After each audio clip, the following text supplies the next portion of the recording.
Suman TV సగర్వంగా నిర్మిస్తున్నటువంటి కార్యక్రమం పద్మవ్యూహం.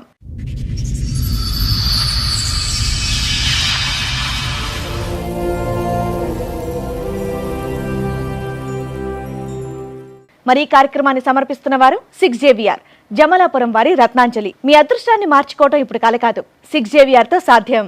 2008లో ఆమె intermediate first year 3 subjects fail అయ్యి వస్తే ఇంటర్మీడియట్ సెకండ్ ఇయర్ నేనే చదివించాను మా విలేజ్.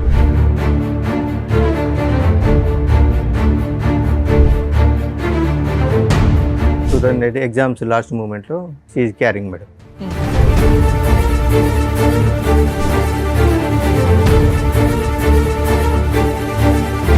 వెళ్ళే 2 సంవత్సరాల దగ్గరికి వస్తుంది. మన కట్నం డబ్బులు ఇస్తలేవు, మా దగ్గర తీసుకున్న అప్పు ఇస్తలేవు.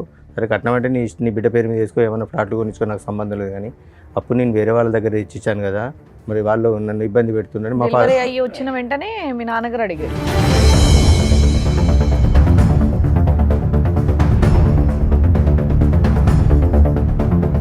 ఎఫ్ఐఆర్ చేసేయమంటే మదన్ మీద, నా మీద, డాడీ మీద చేశారు. అంటే ఇంకా మా 5 మెంబర్స్తో పాటు అదనంగా ఒక 10 మెంబర్స్ మీద కేసు రాశారు.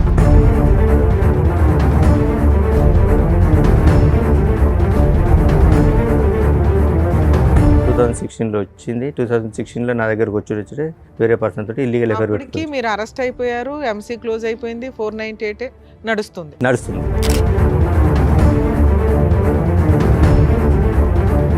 వచ్చిన 2 డేస్కే సమ్ మెసేజ్లు చూసినా మేడం. ఏంటి బేబీ నన్ను వదిలిపెట్టిపోతావా నువ్వు,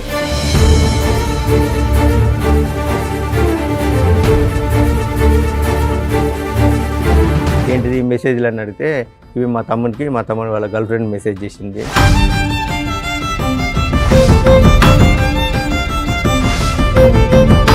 ఎంతకాలం ఉన్నారండి ఆవిడతో పాటు? 2016 వచ్చింది, ఎంతకాలం ఉన్నారు? మళ్ళీ 17లో క్యారింగ్ వెళ్ళిపోయింది.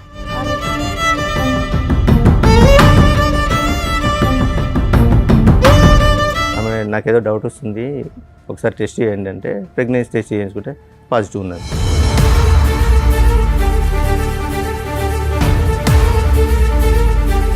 హైదరాబాద్ ఉంటేనే నేను వస్తా అంటే హైదరాబాద్ షిఫ్ట్ అయ్యాం. హైదరాబాద్ షిఫ్ట్ అయినాక ఒక 2.5 మంత్స్ తర్వాత మళ్ళీ కన్సీవ్. సిగ్గులేదు, పిల్లల మంచి పేరు పడుకుంటే నోరు మూసుకోవాలి కానీ అడుగుతారు ఎవడని వాళ్ళ మదర్ అన్నారు.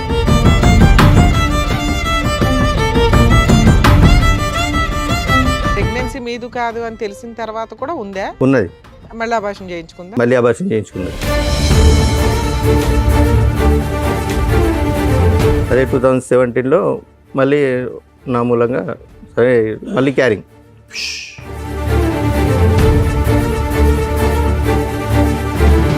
ఇవేమీ అడగకుండా ప్రశ్నించకుండా ఆవిడతో కాపురం చేసి మీరు మళ్ళీ ఆవిడని ప్రెగ్నెంట్ చేశారు. నాకు ప్రాణ భయం ఉన్నది, నన్ను వెళ్తే చంపేశారు. మళ్ళీ సేమ్ రిపీట్.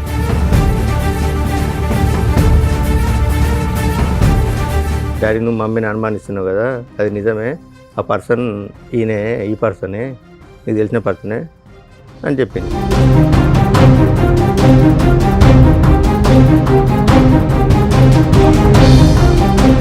నేను ఒక ఆడపిల్లని, ఆ అమ్మాయి ఒక ఆడపిల్ల, ఫస్ట్ నుంచి బాధలు పడుతూనే ఉంది. అంటే వీళ్ళ పేరెంట్స్ ఆ అమ్మాయి ఆమెను ఈయన కలిసి ఫస్ట్ నుంచి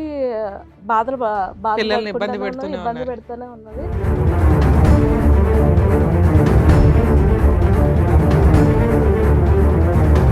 మేము దొరకట్లేదు అని చెప్పి వెళ్ళి అత్తయ్య గారిని కొట్టుడు, పిల్లలు లేకపోతే పిల్లల పెద్దమ్మాయి చెప్పు తీసుకొని కొట్టంటే చెప్పు తీసుకొట్టి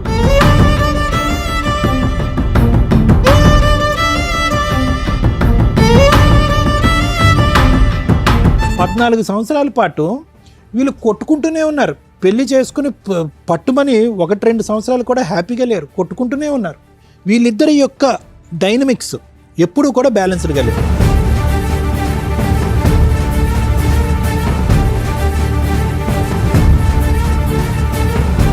ఇప్పుడు వచ్చేటటువంటి అంశం మనకు తెలియనటువంటి సీక్రెట్ ఏదన్నా ఉంది అంటే కనుక ఆ పిల్లల భవిష్యత్తు దృష్ట్యా ఏం న్యాయం చేశారు అలాంటప్పుడు పిల్లల్ని కనుకోండి.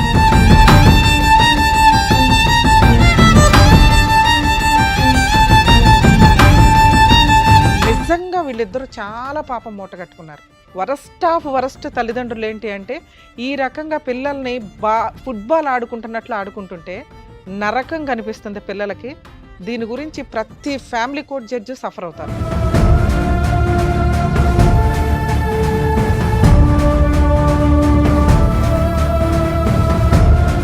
మీ ఎదవ డ్రామాలకి, మీ ఆస్తి పంపకాలకి, మీ మెయింటెనెన్స్ల కోసం పిల్లల్ని బలిపశువులు చేయొద్దు.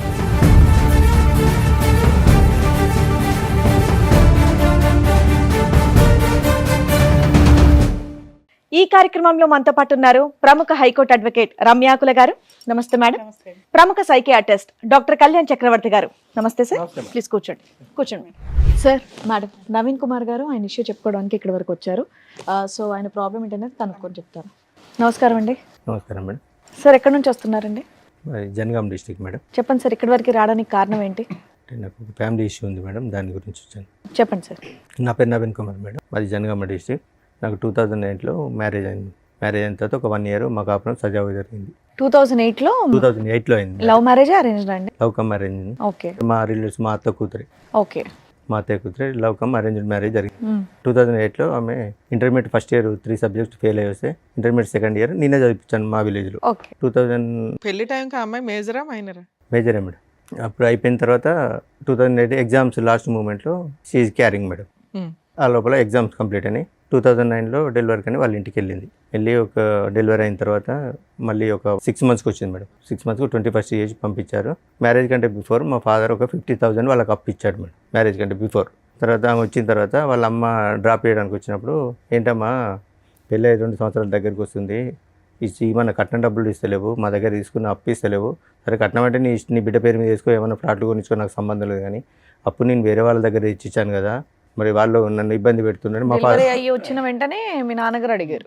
వచ్చిన 6 months తర్వాత, డెలివరీ వచ్చి 6 months తర్వాత వాళ్ళ మదర్ని అడిగాడు, ఇమ్మని కాదు. వాళ్ళ మదర్ని అడిగితే 1 monthలో మీ డబ్బులు మీకు ఇచ్చేసా అని మా పాపకు జ్వరం వచ్చింది, హాస్పిటల్ తీసుకెళ్ళి అక్కడికి వాళ్ళ వెళ్ళిన మదర్ చుట్టాలే కదండి, పెళ్ళి అయిపోయింది, మన కుటుంబం 50,000 అడగకపోతే ఏమైంది? ఏంటి సార్, మీ నాన్నగారు 50,000 అడగకపోతే ఏమైంది? కోడలు ఇంట్లోకి వచ్చేసింది, వేరే వాళ్ళ దగ్గర అప్పు ఇప్పించారు. మ్యారేజ్ కంటే ఒక వేరే వాళ్ళ ముందు ఇప్పించారు. మ్యారేజ్ కంటే 3 years బిఫోర్ మేడం. అవును, 3 years ఏం చేశాడు? వన్స్ పెళ్ళి అయిపోయినాక మీ కుటుంబ సభ్యులాళ్ళు అన్ని సంవత్సరాలు ఆగుతారా 50,000కి? అడిగేసరికి నాకు ప్రాణభయం ఉన్నది, నేను కాపురానికి రాను అని మీ ఆవిడ అందా? ఆవిడ అన్నది. 2011లో నేను పాపను చూడడానికి వెళ్ళిన. ఎన్నిసార్లు పెద్ద మనుషులు తీసుకొని వెళ్ళినా నేను రాను, కాపురం చేయను, నాకు ప్రాణభయం ఉన్నది, వాళ్ళు నన్ను బాగా టార్చర్ పెడతారు అని 2011లో నేను మా పాపను చూడడానికి వెళ్ళిన. పాపను ఎప్పుడు చూడడానికి విడిపోయారు? 2008లో మ్యారేజ్ అయింది మేడం. 9లో విడిపోయారా? 10లో విడిపోయిందా? వాళ్ళ 10లో మేడం. 10లో 10లో వాళ్ళ ఇంటికి వెళ్ళిపోయింది. వెళ్ళిపోయి నాకు ప్రాణభయం ఉన్నది, నేను రాను అంటే 2011లో నేను పాపను చూడడానికి వెళ్ళాను. వాళ్ళ ఇంటికి కూడా వెళ్ళా. వాళ్ళ ఇంటి పక్క వాళ్ళ ఇంటికి వెళ్ళి పాపను చూస్తే ఎందుకు వచ్చావు నువ్వు అని వాళ్ళమ్మ దౌర్జన్యం చేస్తే నేను 50,000 గురించే లేదు, పాపను చూడడానికి కుటుంబ తగాదా అయిపోయింది. ఇంకా విడిపోవడానికి రీజన్ 50,000 గురించే విడిపోయినాం మేడం. అంటే ఆమె రీజన్ అయితే అది 50,000 అడుగుతారనే ఉద్దేశంతో 2011లో కేసు పెట్టింది. పోయి 498 కేసు పెట్టింది నా మీద, తమ్ముని మీద. మా తమ్ముడు చెల్లె భద్రాచలం దగ్గర బీటెక్ చేస్తున్నారు. తమ్ముని మీద, నా మీద, చెల్లె మీద. చదువుకున్నారు సార్ నవీన్ గారు? సార్ మీరేం చదువుకున్నారు? డిఎంఎల్టీ చేసింది సార్. ల్యాబ్ టెక్నీషియన్ ఉందా? అక్కడ ఉందా ల్యాబ్? ఉందా ఊర్లో? ఉన్నాయి సార్. ఇప్పుడు నడిపిస్తున్నారా? లేదు సార్. సరే, ఇప్పుడు ఏం చేస్తున్నారు మరి? మైనింగ్ దాంట్లో లేదు సార్. మైనింగ్ దాంట్లో. ప్రైవేటా? Private sir. చెప్పండి. 2011లో కేసు పెట్టారు మేడం. కేసు పెట్టిన తర్వాత అక్కడ ఎస్ఐ గారు పిలిపిస్తే ఎంక్వైరీ చేశాడు. ఇక్కడ ఏం లేదని తెలిస్తే ఎస్ఐ గారు పట్టించుకుంటలేరని ఏసీపీ సార్ దగ్గర, డిఎస్పీ గారి దగ్గరికి వెళ్ళింది మేడం. డిఎస్పీ గారు పిలిపించాక ఆమెను అరెస్ట్ చేస్తున్నాడు అంటే, సో అండ్ సో ఇది జరిగింది సార్ అంటే, వీళ్ళ మీద కేసు ఫైల్ చేసి పంపించండి, చదువుకునే పిల్లలు కూడా ఉన్నారు సార్, వాళ్ళ పరిస్థితి ఏంటంటే సార్ ఒకసారి ఆలోచించిన తర్వాత అక్కడ మా విలేజ్ ఎంపీపీ లేడీ ఒకసారి ఆమెను తీసుకొని పేర్లు తీసేశారా? ఎవరిద్దరు తీసేశారు. మా బ్రదర్ సిస్టర్ కేసులు వేసిందండి. 498 వేసింది, ఎంసీ వేసింది మేడం, మెయింటెనెన్స్ వేసింది. మెయింటెనెన్స్ డిఎస్పీ గారు సేమ్ ఇలాగే లాయర్ గారిని, డాక్టర్ గారిని కూర్చోబెట్టి డిఎస్పీ గారు కౌన్సిలింగ్ ఇచ్చారు. మరి ఇక్కడ నేను కొట్టింది ఎక్కడ ఉన్నది, నువ్వు కట్నం ఇచ్చింది ఎక్కడ ఉన్నది, వాళ్ళ డబ్బులు వాళ్ళకి అడిగిండు. మరి సరే ఓకే, డబ్బులు ఇయ్యారట, తీసుకుపోతారట, డబ్బులు ఓకే వదిలేసాయి, 50,000 వదిలేసాయి, తీసుకెళ్తారట వాళ్ళు. పోతామంటే లేదు నాకు ప్రాణభయం ఉంది, నన్ను అడిగి వెళ్తే చంపేశారు, నేను పోను అని అన్న తర్వాత డిఎస్పీ గారు డాక్టర్ లాయర్ గారిని అక్కడ మున్సిపల్ కోర్టు ఉంది మేడం పిలిపించి కౌన్సిలింగ్ తీసుకున్నారు. ఆమెకు నాకు ఇక్కడ నేను కొట్టినట్టు కానీ ఆయన ఇబ్బంది పెట్టినట్టు కానీ నీకు ఎక్కడ కనిపించలేదు కదా అని అనేసరికి మా రోడ్డు మీదకి వెళ్ళి ఈ పోలీసులు, ఈ లాయర్లు ఇట్లా వాళ్ళ దగ్గర డబ్బులు తీసుకున్నారు, అందుకే వాళ్ళ మీద కేసు ఫైల్ చేయట్లేదని వాళ్ళ అమ్మాయి రోడ్డు వెంబడి వరుకుంటూ వస్తుంటే ఏసీపీ గారిని ఈ తలకనపై మనకి రూపాయి కేసు రాసి పంపితే వాళ్ళు ఎఫ్ఐఆర్ చేసేయమంటే మదన్ మీద, నా మీద, డాడీ మీద వేశారు. అంటే ఇంకా మా 5 members పాటు అదనంగా ఒక 10 మెంబర్స్ మీద కేసు రాసింది. మా మేనత్త ఇంకా ఓవరాల్ గా 3 మెంబర్స్ మీద కేసు రిజిస్టర్ అయ్యింది. కేసు రిజిస్ట్రేషన్ అయింది. ఎంసీ కేసులో ఏమైనా ఆర్డర్ ఇచ్చారా మెయింటెనెన్స్? ఎస్ మేడం, ఆర్డర్ ఇచ్చారు. 1,75,000 ఇష్యూ అయింది. 1,75,000 మేడం. మెయింటెనెన్సా? అవును మేడం. ఎవరికి ఎంత? ఈమెకు 2,500, పాపకు 2,000. అంటే అది కంటిన్యూ ఒక 2 years నడిచింది మేడం. 1 year annual ఇచ్చారు. ఎరియర్స్ చెప్పవసరం లేదు సార్. Hmm. ఆవిడకి 2,500, బాబుకు 1,000 అంతేనా? ఆ. 3,500 maintenance per month. Per month 3,500 ఇద్దరికి. ఇద్దరు కలిపి 2 lakhs 3 lakhs అనేది ఎరియర్స్. మీరు కేసు వేసిన దగ్గర నుంచి క్యాలిక్యులేషన్ లో మనం 2 lakhs కెడితే ఎరియర్స్ క్లియర్ అవుతాయి. Regular payment regular monthly 3,500. Yes, madam. Payment. అయితే నేను కాపురాన్ని తీసుకెళ్తాని మేడం గారికి సజెషన్ తీసుకున్నాను. తీసుకుంటే మేడం గారు సో అండ్ సో ఇట్లా జడ్జి గారికి అప్లికేషన్ పెట్టుకోండి, అప్లికేషన్ పెట్టుకుంటే ఏమన్నా మళ్ళీ కౌన్సిలింగ్ ఇచ్చి లోపు కోపం తగ్గిందేమో, ఏమన్నా కోపం కలుపుదాం. తగ్గిందో మాట్లాడతారంటే నాకేమొద్దు, నాకు మెయింటెనెన్సే కావాలి, నేను చూడండి అంటే అట్లే జరుపుకుంటూ వచ్చింది మేడం. ఒక 1.5 year 2-3 years ఇంకా మెయింటెనెన్స్. అలాగే కోర్టు బైక్ ఆడవడం, మధ్యలో లాయర్ లేకపోవడం. 2015 దాకా వచ్చారు. 2014 దాకా వచ్చింది మేడం. ఓకే. 2014 దాకా వచ్చిన తర్వాత జడ్జి గారు అప్పుడు ఒక లేడీ గారు ఉండే, ఏంది ఈ కేసు ఇన్ని రోజులు ప్రొలాంగ్ అవుతుంది, మెయింటెనెన్స్ ఇష్యూ చేయండి అంటే సమ్ అమౌంట్ ఇష్యూ చేసింది. ఇష్యూ చేసిన తర్వాత ఈ డబ్బులు కట్టాలి బాబు అంటే, ఇంత అయితే నేను కట్టుకోలేను మేడం ఒకసారి, ప్రజెంట్ అయితే నా దగ్గర ఒక 50,000 ఒక 2 daysలో కట్టేశాను, మిగతా అంటే నాకు ఒక 10 days టైం ఇవ్వండి అని ఇన్స్టాల్మెంట్ లో కట్టొచ్చులేండి. ఓకే. అన్న తర్వాత లేదు మేడం 50,000 కదా, నాకు ఇప్పుడు మొత్తం కట్టాలి, మొత్తం ఇస్తేనే నేను వదిలిపెడతాను, లేకుంటే మరి నువ్వు మొత్తం కట్టకపోతే ఆయన జైలుకి పోతున్నామంటే జైలు పోయినా పర్లేదు అంటే 498 కేసులు వెళ్ళాను. ఎంసీలో కూడా 1 month వెళ్ళాను మేడం. 1 month వెళ్తే ఎరియర్స్ క్లియర్ అయిపోయినాయి. అయిపోయింది మేడం. మళ్ళీ వేసిందా? మళ్ళీ ఏమీ వెళ్ళలేదు, ఇంకా ఇలా అప్పట్లో వేయలేదు. 2016లో మీరు 1 రూపాయి కూడా బాబుకి కానీ తనకు కానీ కట్టలేదు. 498 లో పనిష్మెంట్ పడిందా? 498లో 5 days పనిష్మెంట్ పడిందా? లాస్ట్ కేసు 2020లో ఫైనల్ అయింది మేడం. ఆ, ఫాల్స్ కేసు కింద కొట్టేశారు. మరి నేను అన్నది అది 5 days స్టార్టింగ్ లో వెళ్ళారు. అదే అప్పట్లో 498 అప్పుడు అరెస్టులు ఉండేవిలేండి. కంప్లైంట్ ఇచ్చి అప్పుడు కంప్లైంట్ ఇచ్చినప్పుడు తీసుకెళ్ళి స్టేషన్ బెయిల్ ఇస్తున్నాను. మరి జైల్లో దేనుకున్నామండి? స్టార్టింగ్ లో అరెస్ట్ అప్పుడు అరెస్ట్ చేసి 498 వేగానే ఎంక్వైరీ ఇన్వెస్టిగేషన్ ఏమీ లేదు. ముందు అత్తమామల్ని ఈయన్ని అరెస్ట్ చేసేవాళ్ళు. అవన్నీ ఫాల్స్ కేసులని ప్రూవ్ అవుతూ రావడం వల్ల స్టేషన్ బెయిల్ ఇచ్చారు. ఒక 2015 నుంచి అనుకోండి. Yes, sir. Maximum 7 years 8 years 2016లో 1 month జైల్లో ఉన్నా అన్నారుగా. మెయింటెనెన్స్ కి ఎరియర్స్ కట్టకపోతే ఓకే నేను ఎక్స్ప్లెయిన్ చేస్తాను. 2016లో అన్ఫార్చునేట్లీ మా ఫాదర్ యాక్సిడెంట్లో డెత్ అయ్యాడు. మా ఫాదర్ డెత్ అయిన తర్వాత ఊళ్ళో పెద్ద మనుషులు వాళ్ళు వీళ్ళుండి మాట్లాడి, నువ్వు ఇంటికి పెద్ద కోడలు రాకపోతే బాగుండదు అలా ఇలా ఎక్స్ప్లెయిన్ చేస్తే 2016లో వచ్చింది. వాళ్ళ అమ్మగారు మీకు ఏమవుతారు? చుట్టరికం. మా మమ్మీకి మేనత్త కూతురు. మేనత్త కూతురు. 2016లో మా ఫాదర్ డెత్ అయిన తర్వాత వచ్చింది. తర్వాత ఒక 1 month తర్వాత అందరూ పెద్ద మనుషులు మాట్లాడి నువ్వు రావాలి అది అంటే, ఇల్లు పొలం నా పేరు మీద రిజిస్ట్రేషన్ చేస్తే నేను వస్తా అన్నది. ఎంత ఉంది పొలం? 6 eకరం మేడం. 6 ఎకరం. 6 eకరం. మీరు ఎంతమంది? ఇద్దరు మీ మేడం. బ్రదర్ ఒక ఉన్నాడు, బ్రదర్, మీరున్నారు, సిస్టర్ సిస్టర్ ఉంది, ఉంది, అమ్మ ఉంది. ఓకే. అయితే చేయాలంటే మామూలుగా ఏమన్నంటే మా బ్రదర్ ఉండి మీ కాపురం బాగుంటుందంటే అది కూడా నేను ఇచ్చేస్తాను, నా పాలకు వచ్చే 11 గుంటలు, మా తమ్ముడు గవర్నమెంట్ జాబ్ అండి, సెంట్రల్ గవర్నమెంట్, ఆ 11 గుంటలు కూడా నేను ఇస్తా, నాకు ఇబ్బంది ఏం లేదు అంటే 2016లో వచ్చింది. వచ్చింది 2016లో వచ్చింది. 2016లో నా దగ్గరకు వచ్చి వేరే పర్సన్ తోటి ఇల్లీగల్ ఎఫైర్ అప్పటికి పెట్టుకుంది. మీరు అరెస్ట్ అయిపోయారు. ఎంసీ క్లోజ్ అయిపోయింది. 498 నడుస్తుంది. 2016లో నా దగ్గరకు వచ్చిన 2 daysకే సమ్ మెసేజ్లు చూసినా మేడం. ఏంటి బేబీ నన్ను వదిలిపెట్టిపోతావా నువ్వు, వాడి దగ్గరికి మళ్ళీ ఎందుకు వెళ్ళావు అని మెసేజ్ చూశాను. ఏంటిది మెసేజ్లు అని అడిగితే ఇవి మా తమ్ముడు వాళ్ళ గర్ల్ ఫ్రెండ్ మెసేజ్ చేసింది. 11లో విడిపోయిన మీరు 16లో కలిసారు. Yes madam. అప్పటికి కూడా నేనేమలే 16లో అలా ఇక చిన్న నేను అప్పుడు నాకు ఈమె పోయిన ఆవేశంలో కొద్దిగా డ్రింక్ అలవాటైంది మేడం. 2011లో నాకు డ్రింక్ అలవాటైంది, బాగా డ్రింక్ చేస్తుంది. తర్వాత 2016 టీమ్ వచ్చిన తర్వాత మొత్తం అన్ని స్టాప్ చేశాను. ఓకే. స్టాప్ చేసి అక్కడ విలేజ్లోనే ఉన్నాం మేడం. ఆ నియర్ బైలో ఒక సిటీ ఉంటుంది, అక్కడికి 15 kilometers. నేను జాబ్కి వెళ్ళి వచ్చాను, ఆమె ఇంటి దగ్గరనే ఉన్నది, పాప అక్కడ చదువుకునేది.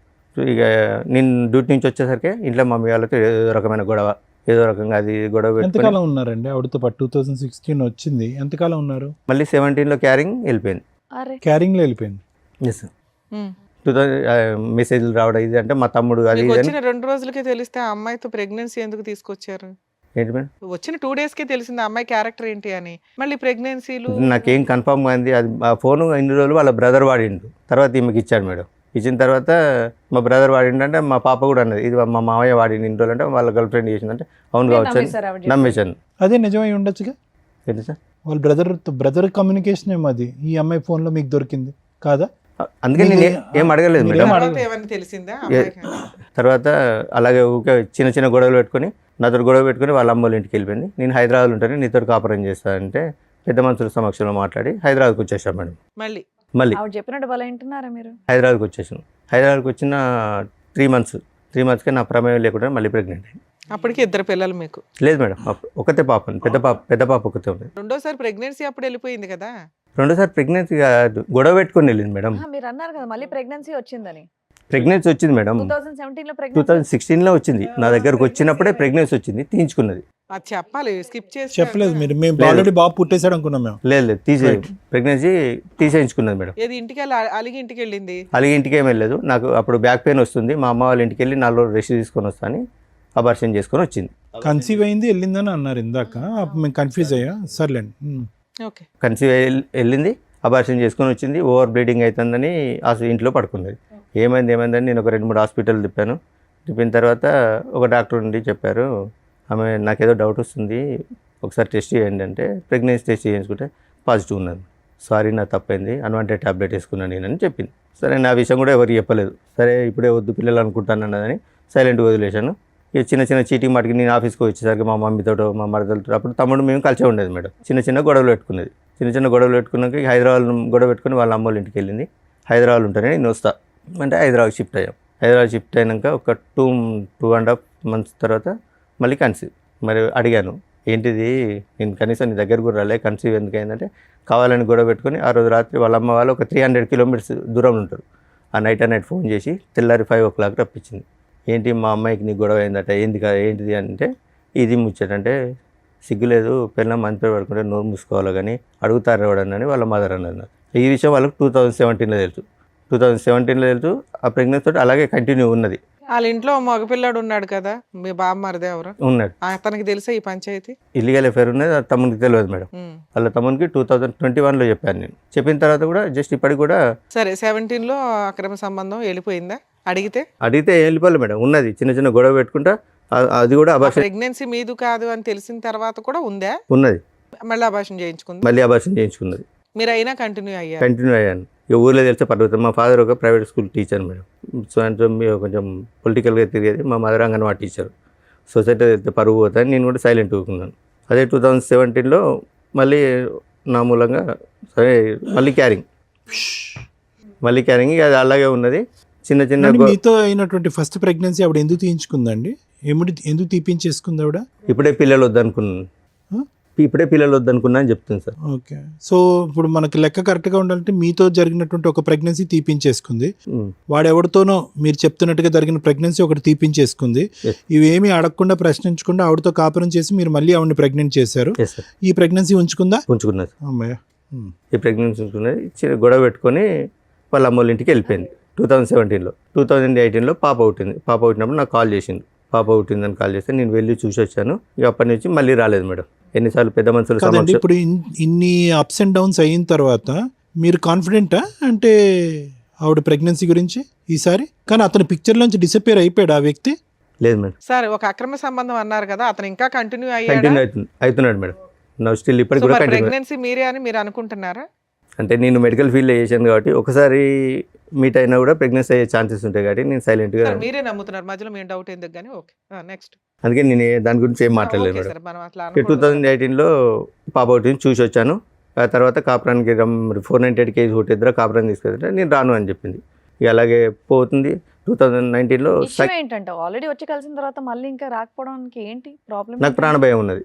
ఇంకేం ప్రాణభయం సార్? 50,000 పంచాయతీ అయిపోయింది. మరి నాకు ప్రాణభయం ఉన్నది. నన్ను వెళ్తే చంపేశారు.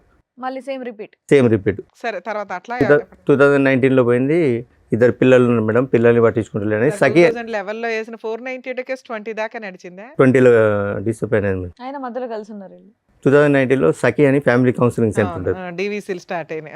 సఖి సెంటర్లో పెట్టింది. సఖి సెంటర్లో పెట్టినాక ఏంది ఈమె ఇష్యూ అంటే సో అండ్ సో ఇష్యూ అంటే ఈ స్టోరీ అంతా మాకు చెప్పలేదు, నువ్వే పట్టించుకుంటలేవాట, బాగా తాగుతావాట, ఏం పని చేయవాట, అందుకే ఆమె కాపురానికి వస్తలేదు. చేసేవాళ్ళ మీరు? చేసేవాడిని. ఇంటి మెయింటెనెన్స్, రెంటలు అవన్నీ మీరే చూసుకునేవాళ్ళ? నేనే చూసుకునేవాడిని. ఓకే. సఖి సెంటర్లో పెట్టింది. అప్పటికి ఆ కేసు ఏమైంది సార్? డివిసి కేసు కూడా రన్ అవుతుందా? లేదు, వాళ్ళు తీసేశారు. ఓకే. ఎప్పటిదాకా నడిచింది అది? 6 months నడిచింది మేడం. తర్వాత 2020లో 498 కేసు ఫాల్స్ అని డిస్మిస్ అయింది.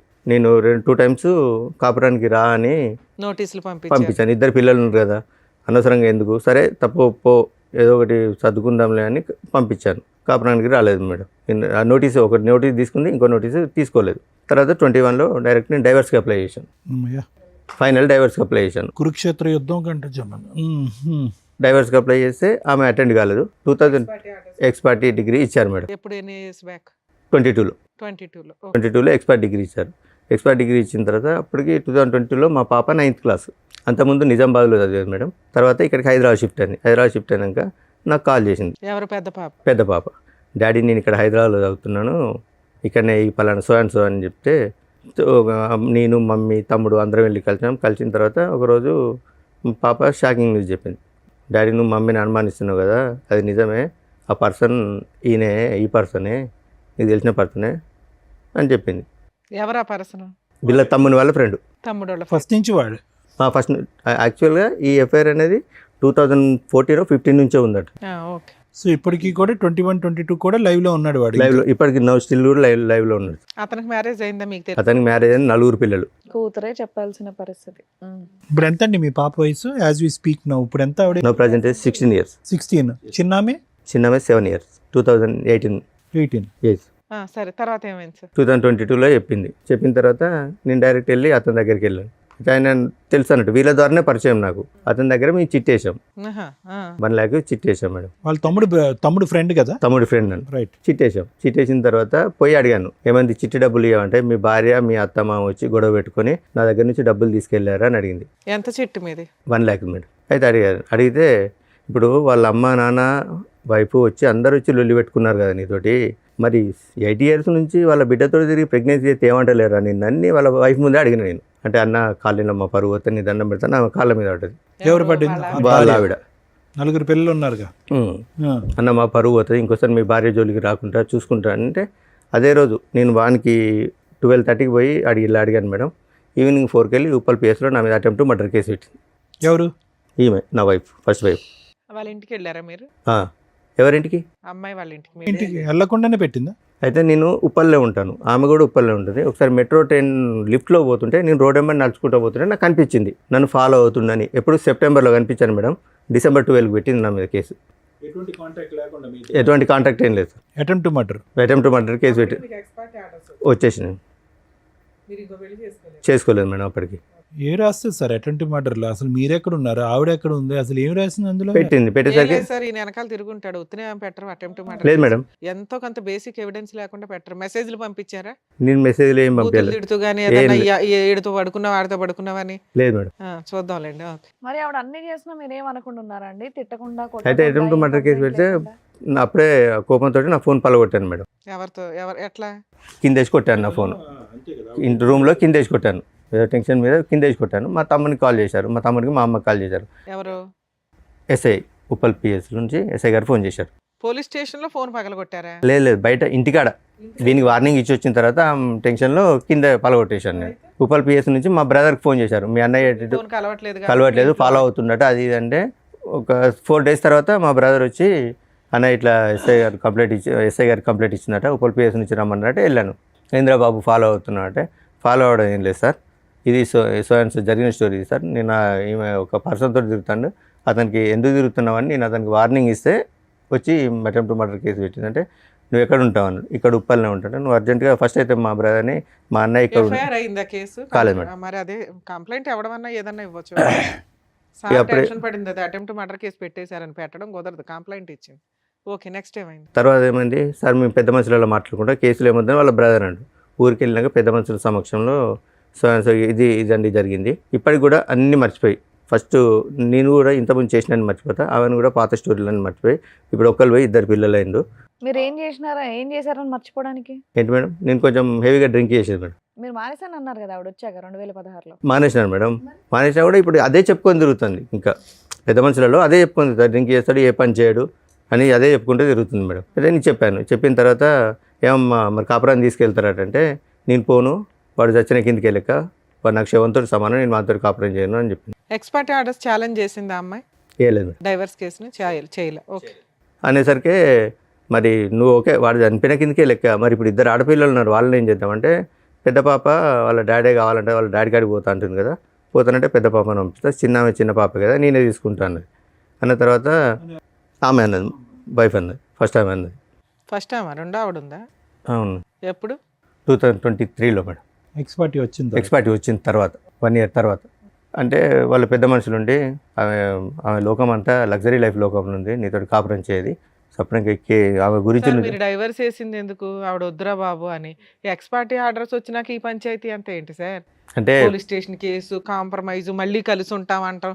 ఎందుకు ఇన్ని మాటలు? 22లో మా పాప వాళ్ళ మేడం, పాపం తెచ్చుకుంటే అయిపోతుంది ఆ, కదా. పాప అన్నది డాడీ కలిసి ఉందని డాడీ, తల్లి లేదు తండ్రి లేదు అంటే సొసైటీలో మమ్మల్ని చిన్న చూపు చూస్తారు డాడీ అనేసరికి పాప కోసం బెండ్ కావాల్సి వచ్చింది వాళ్ళ మేడం. అమ్మ అట్లా చేస్తున్నప్పుడు మీరేం మాట్లాడగలరు? ల్యాండ్ ఆర్డర్ వాళ్ళకి ఫేవర్గా ఉంది, పిల్ల వస్తానంటే తీసుకొని వెళ్ళటం. కలవను అనే అమ్మాయి క్యారెక్టర్ అసాసినేషన్ జరిగి ఎవడో ఉంచుకున్న వాడి దగ్గరికి వెళ్ళి మీరు పైగా వార్నింగ్ కూడా ఇచ్చారు. ఎంత జరిగినాక మళ్ళీ ఆ అమ్మాయిని తెచ్చుకుంటారా? ఇవే బ్లూ డ్రమ్ములు ఇవి అవి వీటికే మీరు వాళ్ళని చంపుతారు, వాళ్ళని వీళ్ళు చంపడం ఎమోషన్స్లో జరిగే వ్యవహారాలు తప్ప క్రైమ్ జరగడానికి ఎక్కువ అవకాశాలు ఉంటాయి. ఇలాంటివి నమ్మసక్యంగా ఉండవు. ఓకే, తర్వాత 2023లో ఇంకో మ్యారేజ్ చేసుకున్నాను madam. Love marriage, arrange marriage? అది అరేంజ్ మ్యారేజ్. ఎలా వచ్చింది సార్ సంబంధం? ఏంటి మేడం? సంబంధం ఎలా వచ్చింది? FBలో చూసిన తర్వాత వాళ్ళ అమ్మ వాళ్ళు మా ఇంటికి వచ్చారు. ఆవిడ మేము ఫస్ట్ మ్యారేజ్, సెకండ్ మ్యారేజ్? ఆవిడ సెకండ్ మ్యారేజ్ మేడం. మీకు మ్యారేజ్ 2 years అవుతుంది. Yes madam. ఇక్కడ ఏమైనా పిల్లలు ఉన్నారా? ఇక్కడ ఏం లేదు మేడం. ఆవిడేం చేస్తారు సెకండ్ వైఫ్? ఏం లేదు, హౌస్ వైఫ్ మేడం. మీరేం చేస్తున్నారు ఇప్పుడు? నేను మైనింగ్ డిపార్ట్మెంట్లో ఎంత వస్తుంది? 16 నుంచి 18 వస్తుంది. సరిపోతుందా మరి? మీరు ఎంత ఇల్లు నడుపుకోవడానికి 16,000 ఈ రోజుల్లో 15,000 ఏ మూలక సార్? ఎందుకంటే అడ్జస్ట్ చేసుకుంటున్నాను అందుకే మేడం. కదా అమ్మాయి చెప్పేది, ఏం సంపాదించడం రెంటకి అయిపోతాయి ఇవన్నీ. కాదు మేడం, ఇతను DMLT చేశాడు, ఏం చేసినా కూడా మినిమం ల్యాబ్ టెక్నీషియన్ మీకు వస్తుంది అంటే కదా. ఎక్కడ కూడా నన్ను సరిగా జాబ్ చేసుకుని లేదు మేడం. ఎవరు చేయనివ్వలేదండి. ఇక్కడ మీ ఆవిడ చేసిన హెరాస్మెంట్ ఏమీ లేదు. ఆవిడ ఏదో అక్రమ సంబంధం పెట్టుకుంది తప్ప మిమ్మల్ని ఏమీ చేసింది లేదు. ఆవిడ అలిగి వెళ్ళిపోతుంది. కేసులు మేడం, ఈ 498 ఏదో ఒకటి కేసులు పెట్టడం వల్ల మాట్లాడతా అసలు ఇప్పుడు ఎందుకు వచ్చారు? ఆల్రెడీ సెకండ్ మ్యారేజ్ అయిపోయింది, మీ లైఫ్ అయిపోయింది, హ్యాపీగానే ఉంటున్నారు. సెకండ్ మ్యారేజ్ చేసుకున్నాను. ఎవరో ఇన్ఫర్మేషన్ ఇచ్చారు మేడం. 2024లో నేను మన భర్తతో కాపురం చేస్తాను, పెద్ద మనుషుల దగ్గరికి వచ్చింది. ఓకే, పెద్ద మనుషుల దగ్గరికి వస్తే నేను చెప్పాను ఆమెకు నాకు డైవర్స్ అయింది, ఆమె గురించి ఏది మాట్లాడాలనుకున్నా నేను లీగల్ నేర్చుకుంటా, మిగతా ఇంకేదన్నా ఉంటే చెప్పండి అంటే, మధ్యలో మీ అమ్మాయి కల్పించుకోలేదా నాన్న కలిసిపోండి అని? లేదు ఏం ఓకే, అమ్మాయిని కల్పించుకోలేదు మేడం. ఇక వచ్చారు, మేము మాట్లాడేది ఏం లేదంటే ఒక 1 hour ఉన్నారు. 1 hour తర్వాత వచ్చి ఇంటి తలుపులు తాళాలని వాళ్ళు చైర్లు సామాన్ అంతా బయటేసి ఇప్పుడు మాట్లాడి మేము ఇంట్లోనే ఉంటాం, ఇప్పుడు నేను ఇంట్లోనే ఉంటా. అది రెంటెడ్ హౌసేగా? లేదు మేడం, అక్కడ మా విలేజ్లో మా మదర్ దగ్గర. మా మదర్ ఇప్పటికి దగ్గర కాదు, ఒక్క నిమిషం నవీన్ గారు, ఏం కావాలి ఆ అమ్మాయికి? ఏం కావాలి అసలు? ఏం కావాలి అమ్మాయి? మీకు ఆ అమ్మాయి వద్దు, ఆ అమ్మాయికి మీరు వద్దు. Okay, X party divorce. అసలు డైవర్స్ తీసుకున్న తర్వాత యుద్ధం కొనసాగుతుంది ఏంటండి? అసలు నాకు అర్థం కావట్లేదు. అది నాకు అర్థం కావట్లేదు సార్, ఏమెందుకు అమ్మాయి ఇప్పుడు వస్తుందో. ప్రెసెంట్, ఒక్క నిమిషం, ప్రెసెంట్ ఆ అమ్మాయి ఏ విధంగా మిమ్మల్ని హెరాస్ చేస్తుంది? ఆ అమ్మాయి హెరాస్ చేస్తుందనే కదా మీరు ఇక్కడికి వచ్చి కూర్చున్నారు. మీ ఇద్దరి మధ్యన ఏం గొడవ లేదు కదా? లేదు. ఇప్పుడు మీకు మీ మిస్సెస్ మధ్యన లేదు సార్. ఏ విధంగా ఆ అమ్మాయి మిమ్మల్ని హెరాస్ చేస్తుంది? ఏ రైట్ ఉంది ఆ అమ్మాయి హెరాస్ చేయడానికి?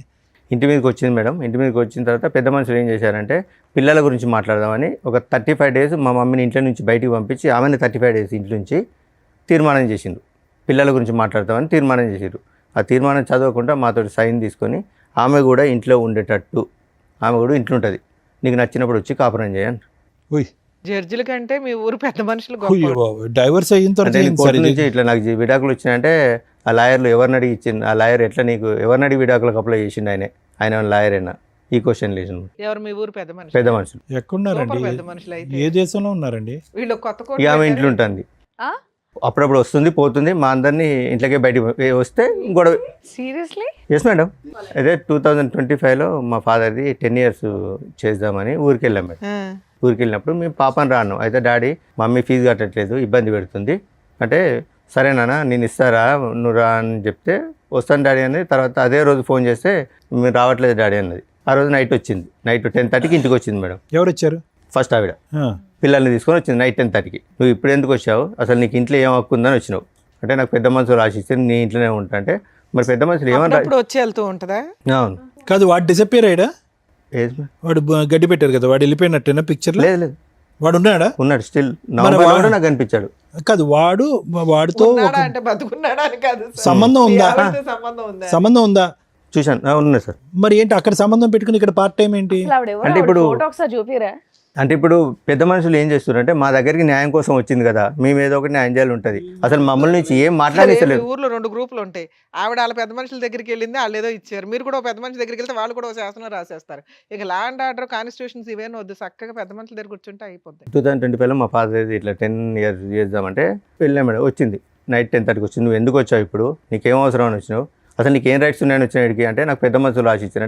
అంటే పెద్ద మనుషులు ఏమని రాసిచ్చారు, సాటర్డే మండే నుంచి ఫ్రైడే వరకు అక్కడ హైదరాబాద్లో కాపురం చేయి, ఫ్రైడే సాటర్డే సండే నా దగ్గర కాపురం చేయమని రాసిచ్చారా అని అంటే వాళ్ళ తమ్మునికి ఫోన్ చేసింది అన్నమాట.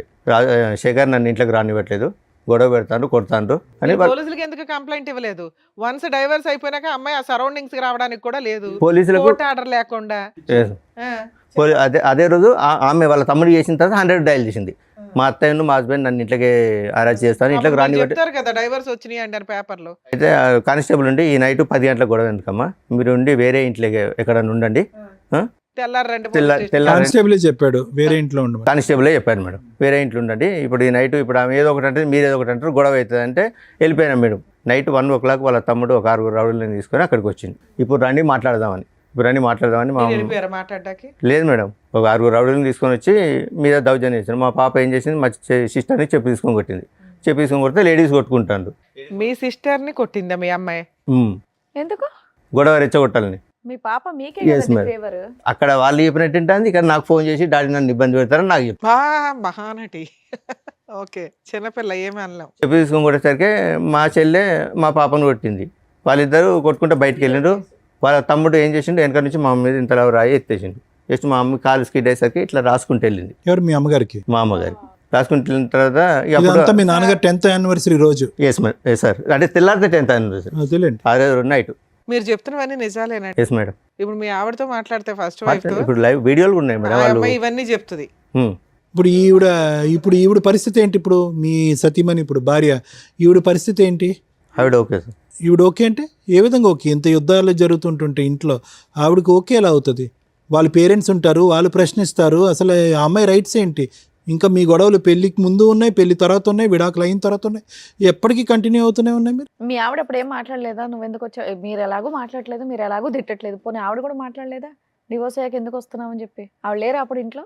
ఎవరు ఉన్నారు? ఉన్నదా అమ్మాయి? ఇక మమ్మీ వాళ్ళు మాట్లాడుతుంది కదా, మమ్మీ వాళ్ళు మేము మాట్లాడుతున్నాం కదా, ఆమె ఏమి ఎంటర్ కాలేదు. మరి వీళ్ళెవరూ మాట్లాడలేదుగా. అదే రోజు గొడవ అయిన తర్వాత ఏమైంది? హాస్పిటల్ నెక్స్ట్ డే రండి పోలీస్ కానిస్టేబుల్ అన్నాడు. ఆ కథ ఏమైందో చెప్పండి. స్టేషన్కి వెళ్ళినాం. Very good. స్టేషన్కి వెళ్ళి ఇట్లా కంప్లైంట్ ఇస్తామంటే వాళ్ళు కూడా కంప్లైంట్ తీసుకొని వస్తున్నాడు అండి. ఆ రోజు మా బ్రదర్ ఉన్నాడు, మా మరిది నా మీద చేసిండు, నన్ను కొట్టిండని మా తమ్ముడిని ఇరికించింది. మా తమ్ముడిని మా బాబు మీద కేసు పెట్టింది. కేసు పెట్టేసరికి మీ మీద కూడా కేసు ఫైల్ చేయమంటాను, ఇద్దరి మీద FIR ఫైల్ చేస్తాను ఎస్ఐ గారు అడుగుతారు. మాకు పెద్ద మనుషులు రాసి ఇచ్చిర్రు. సార్, పోలీసులు పెద్ద మనుషుల జడ్జిమెంట్లు ఎందుకు ఒబే చేస్తారండి? మీరు డైవర్స్ పేపర్ చూపించాలి కదా. చూపించిన మేడం, చూపించిన పెద్ద మనుషుల లీడర్షిప్ అన్నారా? ఏ పోలీస్ స్టేషన్ చెప్పండి, నాకు ఇప్పుడు మాట్లాడతాను. కొడకన్ల పోలీస్ స్టేషన్ మాట్లాడించండి. ఏఎస్ఐ అన్నాడా? డైవర్స్ చేసిన తర్వాత మీకు పెద్ద మనుషులు మీ ఫస్ట్ వారితో కలిసి ఉండమన్నారు, ఆ ఇంట్లో ఉండమని మీకు పోలీసులు చెప్పారా? ఎక్కడ వెళ్ళలేదండి. ఇప్పుడు పోలీసులు అంటే పోలీసులు ఆ ఇంట్లో ఉండమని మీ వైఫ్ చెప్పారా? చెప్పలేదు మేడం. మీరు ఏ విషయం క్లారిటీగా అంటే మాట్లాడారు? మీరు తీర్మానం ఇచ్చినందుకు ఆమె ఇంట్లో ఉంటుంది, ఇట్లా చేస్తుంది. మరి ఏంటి పరిస్థితి అంటే పెద్ద మనుషులు ఎస్ఐ గారికి ఏమన్నారంటే, సార్ ఇంకోసారి మేము రానివ్వము, అమ్మాయిని ఇంట్లోకి రానియమన్నాడు. అన్న తర్వాత కూడా ఇప్పుడు 3 times వచ్చింది. అది వేరే. పెద్ద మనుషులు పంచాయతీలు పనికిరావు అనేది క్లారిటీ వచ్చింది. మీకు ఎస్ఐ కూడా చెప్పాడు, మీరు ఎవరు జడ్జిమెంట్లు ఇవ్వడానికి పక్కకి వెళ్ళండి అని. సరే సార్, ఇంకోసారి ఎట్లాంటి బోర్డు పెత్తనాలు చేయమని పెద్ద మనుషులు అన్నారు, అంతేనా? నుంచి రానివ్వం అన్నారు. వాళ్ళు సైడ్ అయ్యారు, ఆ జడ్జిమెంట్ సైడ్ అయ్యింది. మీ వైఫ్ అయినా లెక్క చేయకుండా వస్తుంది. ఇప్పుడు చిన్న చిన్న వాటికి మొన్న పోలీస్ స్టేషన్ లో కేసులే వేశారు. నస తప్ప ఏమీ లేదు ఇందులో. అంటే మధ్యరాత్రి కొట్టడానికి వస్తే నా హ్యాండ్ ఇరిగింది, మా మమ్మీకి తలకాయ వెలిగింది. అయినా మీ కేసు తీసుకోరు, అలాగే వాళ్ళు వేసిన కేసులు తీసుకోరు. ఈ నస మీకు నడుస్తానే ఉంది. మిమ్మల్ని నమ్ముకొని వచ్చిన సెకండ్ వైఫ్ అయితే మీకు కష్టాలు పడతానే ఉంది. ఇప్పుడు ఇక్కడికి ఎందుకు వచ్చారు? ఇక్కడికి ఎందుకు వచ్చారంటే మొన్న రీసెంట్ గా ఒక 3 months బ్యాక్ మా పాప ఇంట్లో నుంచి వెళ్ళిపోయింది. పెద్ద అమ్మాయి వాళ్ళు హరాచి చేసి వెళ్ళిపోయిందా, వాళ్ళు దాచిపెట్టారో తెలియదు. తెలియకుంటే నాకు ఫోన్ చేశారు. ఫోన్ చేశారు? పోచారం PS నుంచి ఎస్ఐ గారు ఫోన్ చేశారు. మీ అమ్మాయి మిస్ అయింది, మీ దగ్గరకు వచ్చిందని. నా ఫోన్ పని చేయకుంటే అసలు మీ అమ్మాయితో మాట్లాడుతున్నారు? ఎంత పెద్ద పంచాయతీ పెట్టిన అమ్మాయిని మాట్లాడుతుంది, మీతో మాట్లాడుతుంది. మీ అమ్మాయి వెళ్ళిపోయింది, మీ దగ్గరికి వచ్చిందట, ఇట్లా వచ్చి కంప్లైంట్ ఇచ్చారంటే మా మదర్ ఉంటే నా దగ్గర రాలేదు, మీ అబ్బాయి ఎక్కడ ఉంటే మా అబ్బాయి నా కాంటాక్ట్లో లేడు, మాకు తెలియదు అన్నారు. మధ్యరాత్రి 12 o'clock పోలీసులను తీసుకొని వాళ్ళ దగ్గర ఉంటారని కానిస్టేబుల్ తీసుకొని మా చెల్లె వాళ్ళ ఇంటికి సోదాకు వచ్చింది. 12 గంటలకు వస్తే మా బాబాయ్ ఆయన తిట్టడం ఈ నైట్ 12 o'clock ఏందండి పిటిషనర్ని పట్టుకుని మా ఇంటికి వచ్చేది ఏందండి అని మా బావ వాళ్ళ ఫ్రెండ్ ఒక అన్నాడు. అంటే మైనర్ అమ్మాయి కాబట్టి ఎవరో మైనర్ కాబట్టి తండ్రి సంరక్షణ ఉండాలి, సో ఎవరో ఒకరు ఉండాలంటే తర్వాత ఆ రోజు 3 o'clock పాప మా మదర్కి ఫోన్ చేసింది. నానమ్మ నేను ఇక్కడ హన్మకొండ బస్ స్టాండ్లో ఉన్నాను, నన్ను ఇట్లా టార్చర్ పెడతారు, చిత్రహింసలు పెడతారు, నేను ఉండను, అందుకే ఇంట్లోకి పారిపోయినా, నేను ఆమెకు ఉండు ఇష్టం. నుంచి పారిపోవడం ఎందుకు? మీకు ఫోన్ చేసి మీ దగ్గరకు వచ్చేయచ్చుగా. అదే. అది తెలివితే అట్లా ఎందుకు ఎవరు అబ్బా? పెడుతున్నారు టార్చర్? వాళ్ళ అమ్మను వాళ్ళ మామ మొన్న రీసెంట్గా వాళ్ళ మామ ఇంట్లో ఫ్రెండ్స్ తోటి పార్టీకి ఏదో బర్త్డే ఫంక్షన్ ఉంటే వెళ్ళిందట. 5 o'clock వచ్చేది 7 o'clock వచ్చిందట. ఎక్కడికి వెళ్ళావని బెల్ట్ తీసుకొని కొట్టి బుట్ కాలుతో అన్నట ఫోన్ చేసి చెప్తుంది. మా ముందు మానటిస్తుంది. మీ అమ్మాయి ముదురు తెలివితేటలు మాకు అర్థం అవుతున్నాయి. ఏ పని చేసిందో మామ, ఇప్పుడు నువ్వు లేవు అక్కడ, మేనమామ కంట్రోల్ పెట్టాలి, పెట్టాడు. ఇగో ఇట్లాగే ఉంటాయి భార్యాభర్తలు విడిపోతే ఆడపిల్లలు కానీ మగపిల్లలు కానీ టీనేజర్స్. ఇది ఒక డ్రామా. వాళ్ళకి ఫుట్బాల్ ఆడుకుంటారు పేరెంట్స్ని, వాళ్ళ క్యారెక్టర్లే పోతాయి. విడిపోయేటప్పుడు ఒక 100 సార్లు ఆలోచించండి. చెప్పండి. ఆవిడ దృష్టిలో ఆవిడ వాడుకుంటుంది, మీకు అవసరం వచ్చినప్పుడు మీరు వాడుకుంటున్నారు ఆ పిల్లని. ఇప్పుడు వాళ్ళ బ్రదర్ తోటి మాకు ప్రాణహాని ఉందా? ప్రాణహాని ఉంది మేడం. పోలీస్ స్టేషన్లో మీ అడ్వకేట్ ప్రైవేట్ కంప్లైంట్ ఇవ్వచ్చు. ఉన్న ఇన్సిడెంట్లు అన్ని ఇప్పుడు పెట్టి పెద్దమ్మాయి ఎక్కడ ఉంది నవీన్ గారు? వాళ్ళ దగ్గర ఉంది, వాళ్ళ దగ్గరే ఉంది. మళ్ళీ అక్కడే చేరింది ఆ అమ్మాయి. అక్కడే చేరింది. మీ దగ్గరకు వచ్చేస్తానని అనట్లేదు. వచ్చేస్తా అని మాతో చెప్తుంది. అంటే ఇంట్లోంచి నేను వెళ్ళిపోయేటప్పటికే ఇంట్లోంచి బయటకు వెళ్ళినప్పుడే మీ అమ్మాయి మీకు ఫోన్ చేస్తుంది. వెళ్ళి మిగతా టైంలో స్టేషన్లో చేయదు. కంప్లైంట్ అయినా అంటే సరే ఈసారి డాడీ అంటుంది, ఇవ్వట్లేదు. సరే, ఇప్పుడు ఇవన్నీ ఎందుకు? వాళ్ళు మీ దగ్గరకు వచ్చినప్పుడు ఏ నష్టం జరుగుద్దో పోలీసులకు కంప్లైంట్ ఇవ్వడం, సర్దుకోవడం, మీ పని ఏదో మీరు చూసుకోవచ్చు. ఎందుకు వాళ్ళ ఇంట్లో ఏం జరుగుతుంది ఈ నశ ఎందుకు మీకు? ఎవరింట్లో? మీకు డైవర్స్ వచ్చినాయి, అయిపోయాయి. పెద్ద మనుషులు ఏదో పిలిచారు, అది క్లియర్ అయిపోయింది. 4 పీకారు, అది క్లియర్ అయిపోయింది. ఇప్పుడు మీ సెకండ్ వైఫ్తో మీరు ప్రశాంతంగా ఉంటే అప్పుడప్పుడు ఏదో న్యూస్ జరిగిద్ది, దాని మీద అడ్వకేట్ చూసుకుంటారు, పోలీసులు చూసుకుంటారు. దీన్ని ఎందుకు ఇంత రోజు అమ్మాయి ఏం చేస్తుంది, వస్తుందా రాదా, భార్య ఏం చేస్తుందా, వస్తుందా రాదా, ఇంటి మీద బామ్మర్ది ఏం చేస్తాడు, వస్తాడా, నలుగురు వేసుకొని రారా, ఇదెందుకు ఇంత ఆలోచిస్తున్నారు మీరు? మీకు మీ ఫస్ట్ వైఫ్ మీద ఏమన్నా ఫీలింగ్స్ ఇప్పటికీ ఉన్నాయా? లేవు, ఫుల్ స్టాప్. మీ పెద్ద అమ్మాయి మీద మీకు ఏమన్నా అమ్మాయి కావాలి అనేటటువంటిది ఉందా? ఆ అమ్మాయి అక్కడ హెరాస్ గురవుతుంది, తల్లిలాగా లైఫ్ నాశనం అవుతుందేమో అని ఆ అమ్మాయిని సేవ్ చేయాలనుకుంటున్నారా? మిమ్మల్ని నమ్ముకుని వచ్చిన సెకండ్ వైఫ్ మీద మీకేమీ లేదా? ఉన్నది మేడం. ఏమంటండి, ఏమన్నా ఉందా? మాకే కోపం వస్తుంది. సెకండ్ వైఫ్కి రావాలి అసలు.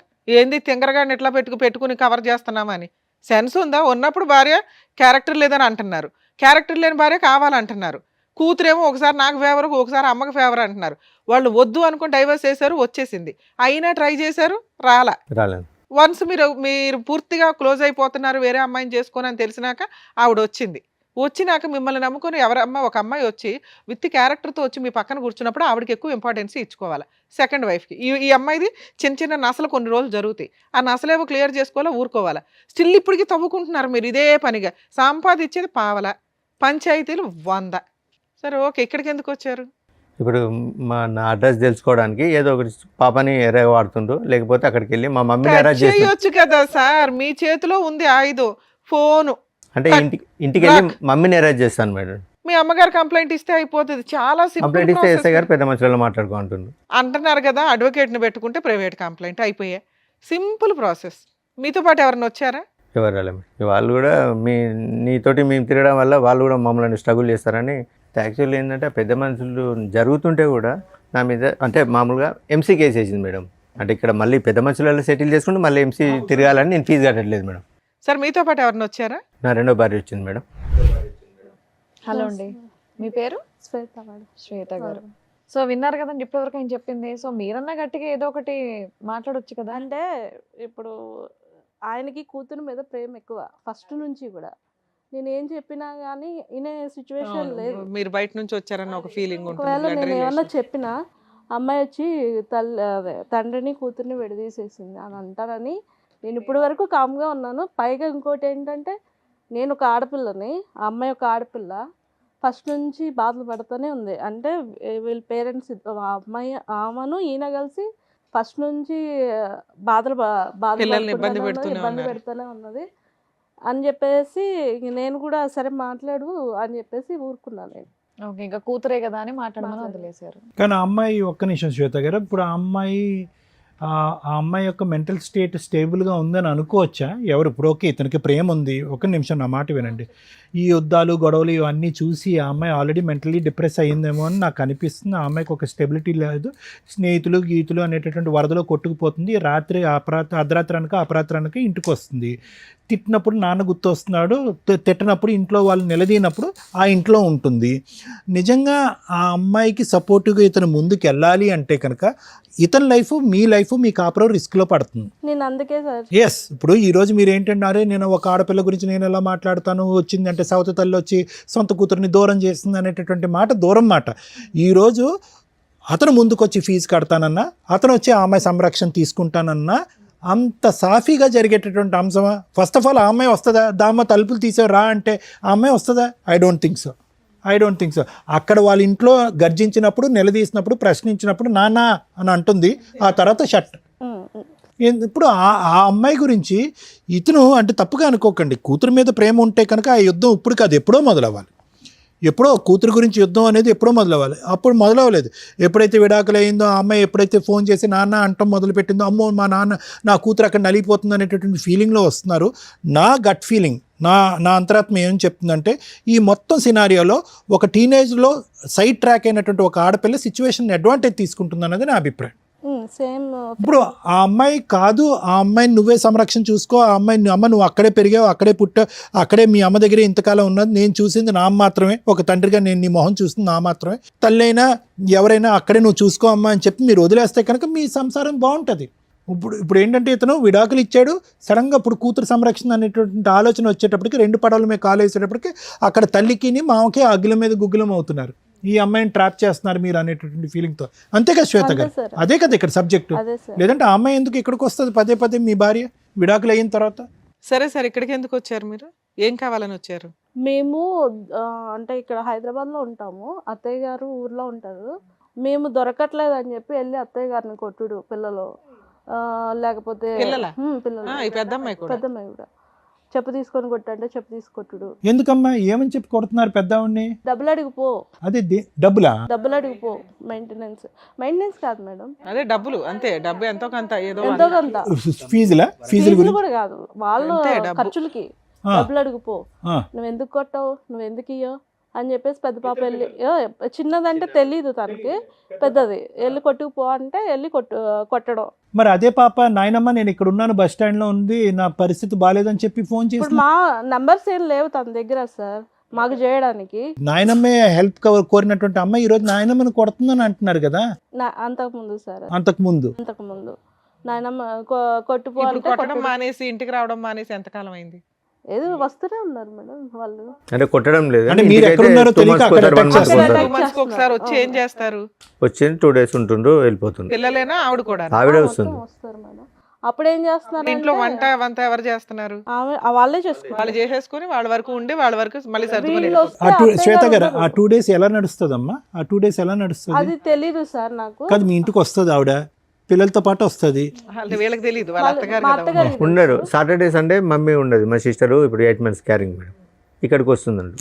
మమ్మీ లేనప్పుడు వస్తుంది, ఓకే, ఓన్లీ ఫెస్టివల్స్ చూసుకొని వస్తుంది. ఓకే. ఆ టైంలో మీ అమ్మగారు ఎక్కడ ఉంటారు? సిస్టర్ దగ్గరకు వస్తుంది. లేదంటే ఉన్న ఊర్లోనే అమ్మమ్మ వాళ్ళ ఇంటికాడ ఆ ఉంటాయి. ఇల్లు ఎంత వాల్యూ చేస్తుంది? ఎవరి పేరు మీద ఉంది? అత్తయ్య మా గారి ఫాదర్ పేరు మా మీద మమ్మీ పేరు మీద ఎంత వాల్యూ చేస్తుందండి? అప్రాక్సిమేట్లీ ఒక 6-7 lakhs ఇస్తుంది. సరే సార్, మీకు ఈ హెరాస్మెంట్లు ఇవి ఉన్నాయి, ఏం చేస్తే బెటర్, ఎలా వెళ్తే బెటర్? ఓకే. అది సార్ పాప ఒకసారి మాట్లాడి అసలు ఆ సిచ్యువేషన్ ఏంటి, వస్తే మా దగ్గర ఉంటే మంచిగా ఉండి వాళ్ళకి మాకు సంబంధం లేదు, నేను మా డాడీతో ఉంటాను అంటే తీసుకుంటాం, లేదు నేను అక్కడే ఉంటాను అని అంటే పర్మనెంట్ సెటిల్మెంట్ చేసేసుకుందాం, వాళ్ళకి మాకు సంబంధం లేకుండా. అది సార్. ఇప్పుడు ఎందుకు అంటే ఇవన్నీ విషయాలు అక్కడ విలేజ్లో దాచిపెడుతున్నారు. వాళ్ళ దగ్గర పెద్ద మనుషులు వీళ్ళు వాళ్ళ దగ్గర డబ్బులు వెళ్ళకపోతే పెద్ద మనుషుల్లోకి మిమ్మల్ని కులం నుంచి వెళ్ళేస్తాము, మీరు కులానికి అదేంటి మీకు ఏదన్నా అంటే ఇష్యూ వచ్చినా ఏమన్నా జరిగినా ఏదన్నా అయినా మేము మీ ఇంటికి రాము అని చెప్పేసి నవీన్ గారు డైవర్స్ దాంట్లో పిల్లలకి ఏం చేయాలని కండిషన్స్ ఉన్నాయి? ఏం ఉండవు సార్, ఎక్స్పర్టీ ఆర్డర్స్ కదా. అంతే madam. Okay. She is not happy about the. అది సార్ విన్నారు కదా, మీరేమంటారు? మేడం ఈ ఇష్యూలో శ్వేత గారు, నవీన్ గారు, ఇది చాలా చాలా సాగుతున్నటువంటి కేసు. యూజువల్గా మనం ఏమనుకుంటా ఉంటే కనుక మేము కానీ చూసేటటువంటి ప్రేక్షకులు కానీ అమ్మ డైవర్స్ అయిపోయింది ఇంకెక్కడితో అయిపోయింది మీరిద్దరు హ్యాపీగా, అది ఇతని దురదృష్టం అనుకోవాలా మీ నరకం అనుకోవాలా నాకు తెలియదు, కానీ డివోర్స్ అయిపోయింది కదా అంత హ్యాపీగా ఉంది పేపర్స్ వచ్చినాయి కదా ఇతను చేసుకుంటే సేఫ్ అన్నట్టుగా మీకు తప్పుగా అనుకో. మీకు మ్యారేజ్ అయిందమ్మా ఇంతకుముందు? అది అయిపోయి అదంతా క్లోజ్ అయిపోయింది, అదంతా హ్యాపీగానే ఉంది, మీ సైడ్ ఏం ట్రబుల్ లేదు, మీకు అక్కడి నుంచి ఏం చిల్డ్రన్ లేరు మీకు.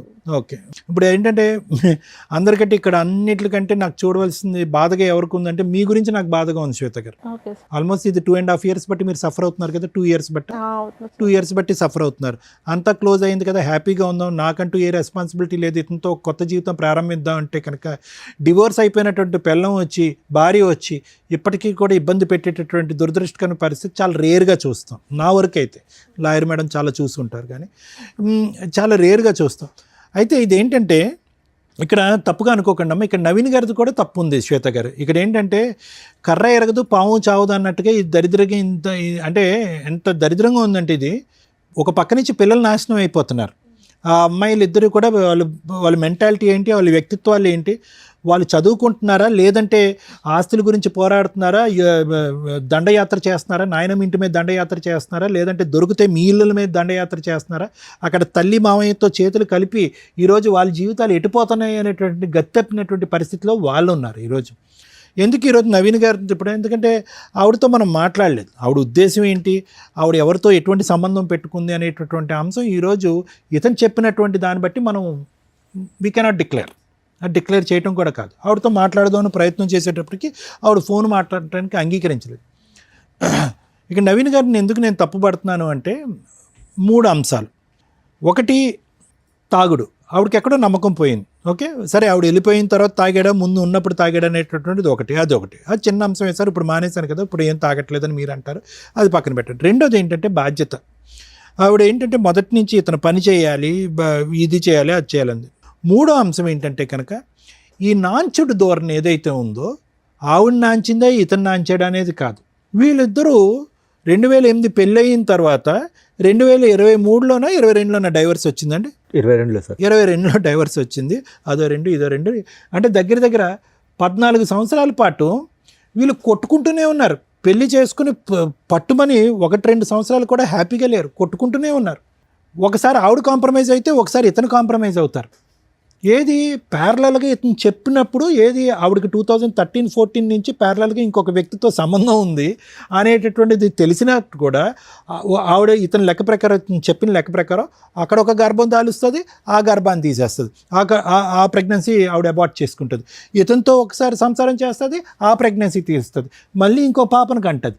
అంటే ఈ కన్ఫ్యూజన్లో ఎక్కడో చోట నవీన్ గారు బలంగా నిలబడి ఇతను ఏంటంటే కనుక ఎక్కడ బహుశా ఆ డబ్బులు ఇవ్వాల్సి వస్తుంది, ఆ మెయింటెనెన్స్ ఇవ్వాల్సి వస్తుంది అనేటటువంటి ఆలోచనతో ఏంటో అతని బ్యాక్గ్రౌండ్లో లీగల్గా ఉండేటటువంటి థాట్ ఏంటో నాకు తెలియదు, కానీ ఎప్పుడూ కూడా అతను నాకు ఈవిడ వద్దు, ఈవిడతో నేను సంసారం చేయను, కాపురం చేయను అనేటటువంటి పరిస్థితి వచ్చుంటే కనుక ఈరోజు ఆ ఆడపిల్లలు పుట్టకుండా అంటే రెండో ఆడపిల్ల పుట్టకుండా అయినా ఉండుండేదమ్మా.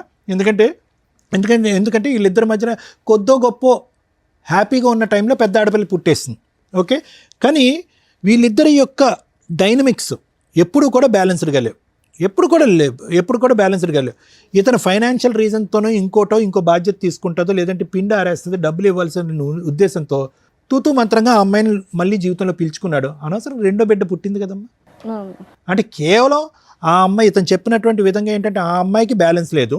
ఒక పక్క నుంచి బయట బాయ్ ఫ్రెండ్, ఇంట్లో హస్బెండ్, ఈ హస్బెండ్ కావాలి, బాయ్ ఫ్రెండ్ కావాలి, అతనితో ఒకసారి ఇతనితో ఒకసారి అనేటటువంటి విధంగా ఇతను చెప్పిన మాటలు బట్టి ఆ అమ్మాయితో మనం మాట్లాడలేదు.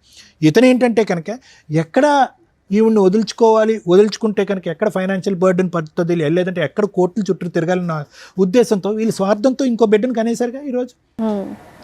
ఇప్పుడు ఆ ఇద్దరు ఆడపిల్లలే కదా ఇప్పుడు తల్లిని మించినటువంటి సైనికులు అయ్యారు.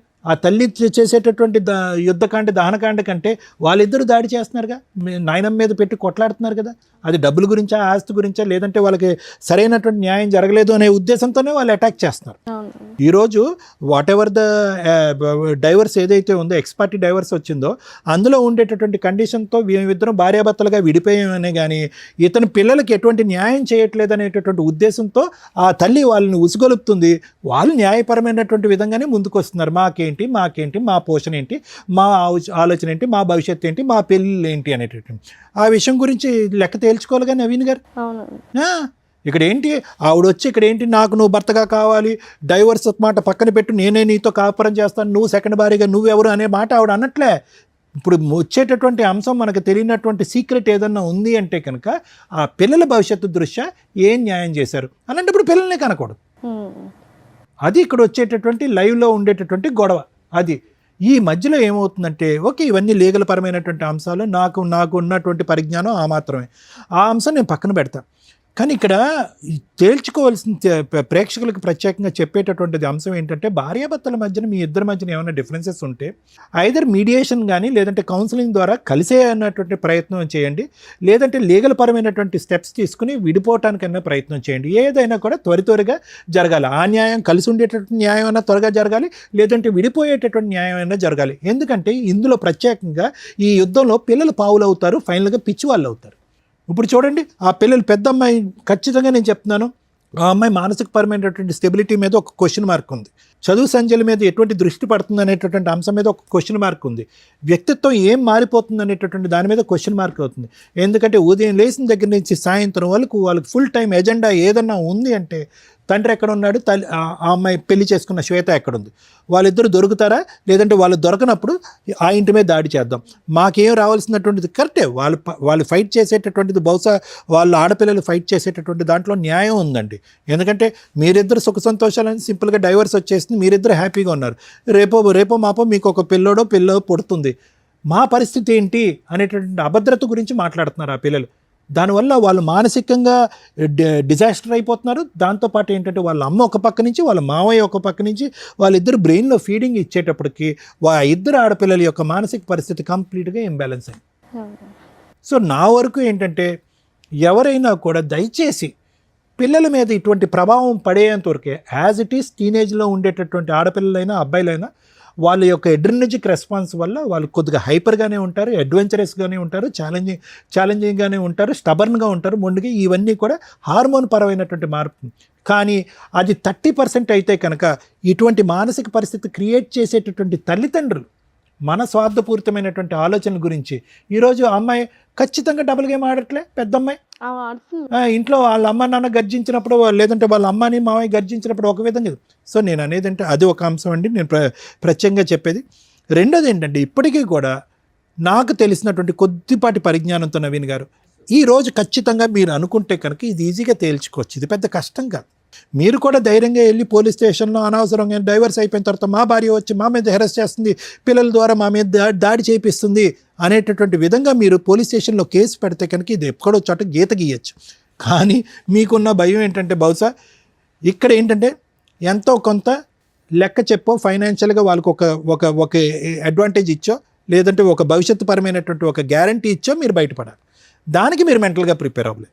పెద్ద పాప పాడైపోతుంది, అక్కడ హెరాస్మెంట్ గురవుతుంది, వాళ్ళ అమ్మ దారిలో నడుస్తుంది కాబట్టి నేను పెద్ద పాప మీద జాలి చూపెడుతున్నానంటే కన్న కూతురు కాబట్టి మీకు ఆ ఫీలింగ్ ఉంటుంది.